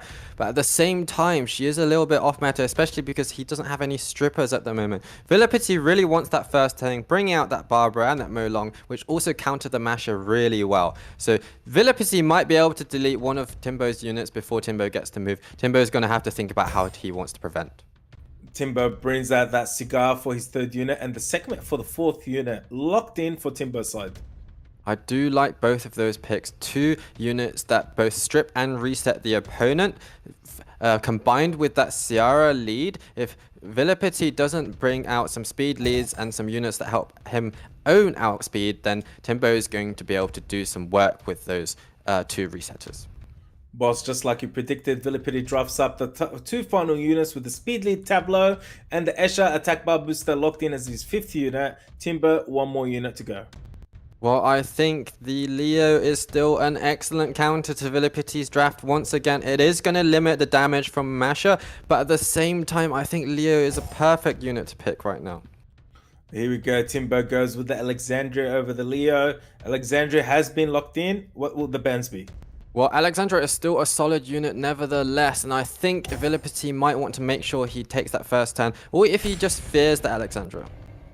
Here we go. The Tableau and the Alexandria both get banned. We got both players going with the speed lead. VIILIPYTTY with the 33%, Timbo with the 24%. I'm curious to see who takes first turn. Escher takes that first turn. Will he go for the strip or the speed buff? Indeed, the 33% is more than the 24%, so of course, VIILIPYTTY takes the first turn. The strip from Barbara is going to be so crucial, also in terms of which unit VIILIPYTTY wants to take out. Wow, Barbara goes with the strip on the Sierra, succeeds. Molong Reckless Assault into Sierra, Impulse Gun into Sierra. Sierra is deleted out of this match. Possibly a comeback from VIILIPYTTY. Sekhmet goes for the skill to land in all those debuffs. Cigar, here we go. It's going to be interesting which unit Cigar decides to focus on, if he's going to take out one of the defense breaking units or not. But wow.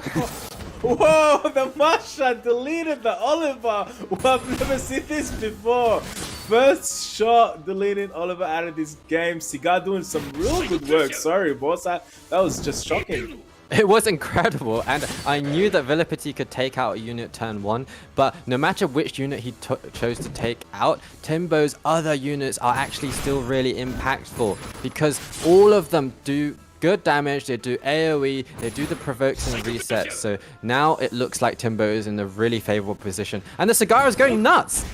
Yes, additional turn from the Cigar, landing the provoke on the Merlon and the Barbara. Masha, fire into the water, dealing some serious damage. Segment taking out that water unit with herself being fire. There we go. Barbara, last unit alive. She's out of this game. Timbo moves on to the EU Cup free plane ticket. He's done it. He's done it. He's got his free plane ticket going to Berlin. This is amazing. Timbo, congratulations, GG's. I mean, to everybody today, but that was extraordinary.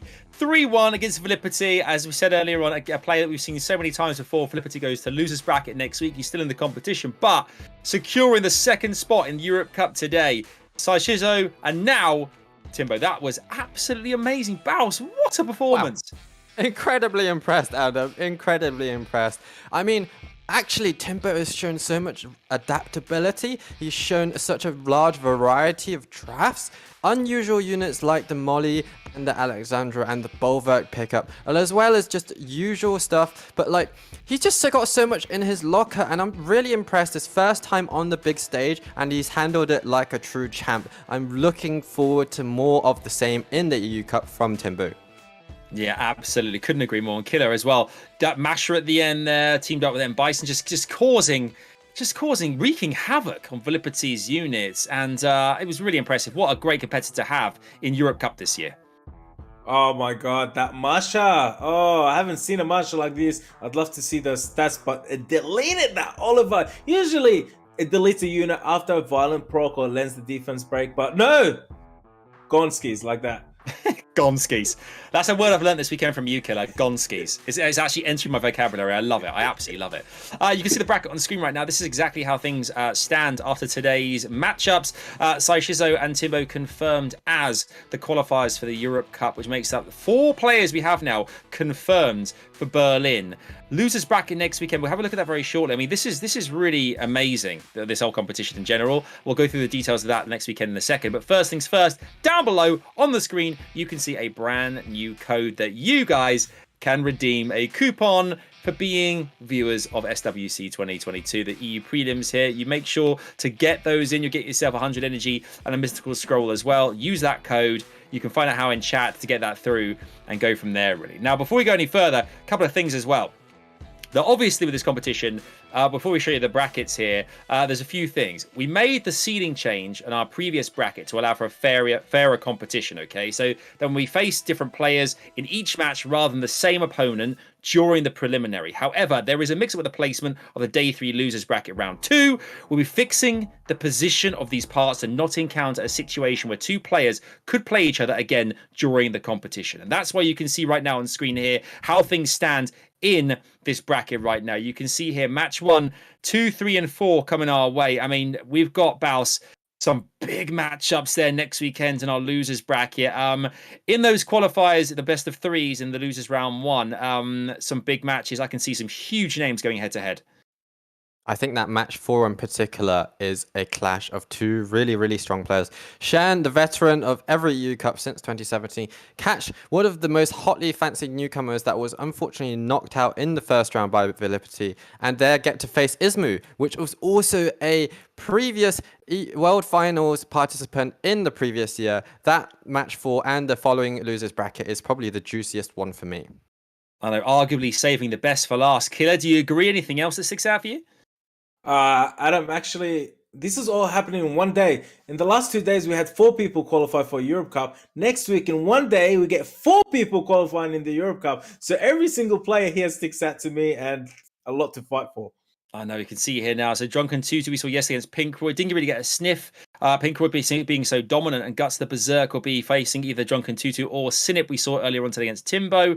Raxas we saw yesterday against New. That would be huge. Then faces VIILIPYTTY. God, there is so many big matches here. Baus, I don't know where to start. Like, literally, as Killer said, even after the first losers bracket round next week, they're the best of 5s, these all games are as well. And then 4 more places up for grabs. I mean, it's still very open. There's still very much everything to play for. There is so much to play for, and I honestly could not call a single one of these matches. I mean, I just can't wait. It's going to be a long day next Saturday, but it's going to be a truly enjoyable one. These players this weekend have shown how enjoyable they are to watch, and I'm very much looking forward to more of the same next Saturday.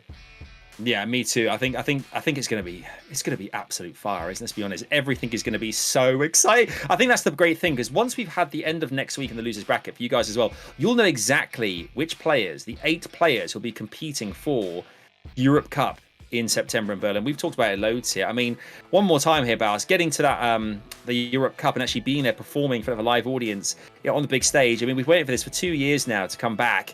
It's gonna be so magical. It is a truly magical experience. Hearing the crowd chant your name, getting up on that stage, all of the bright lights. I mean, yeah, I'm sure every single player that has qualified for the EU Cup so far is relishing the opportunity. And also, it's just been so long as well. We've had a couple of offline tournaments, and this year is the year when we get to actually experience it in person, and it's going to be a blast.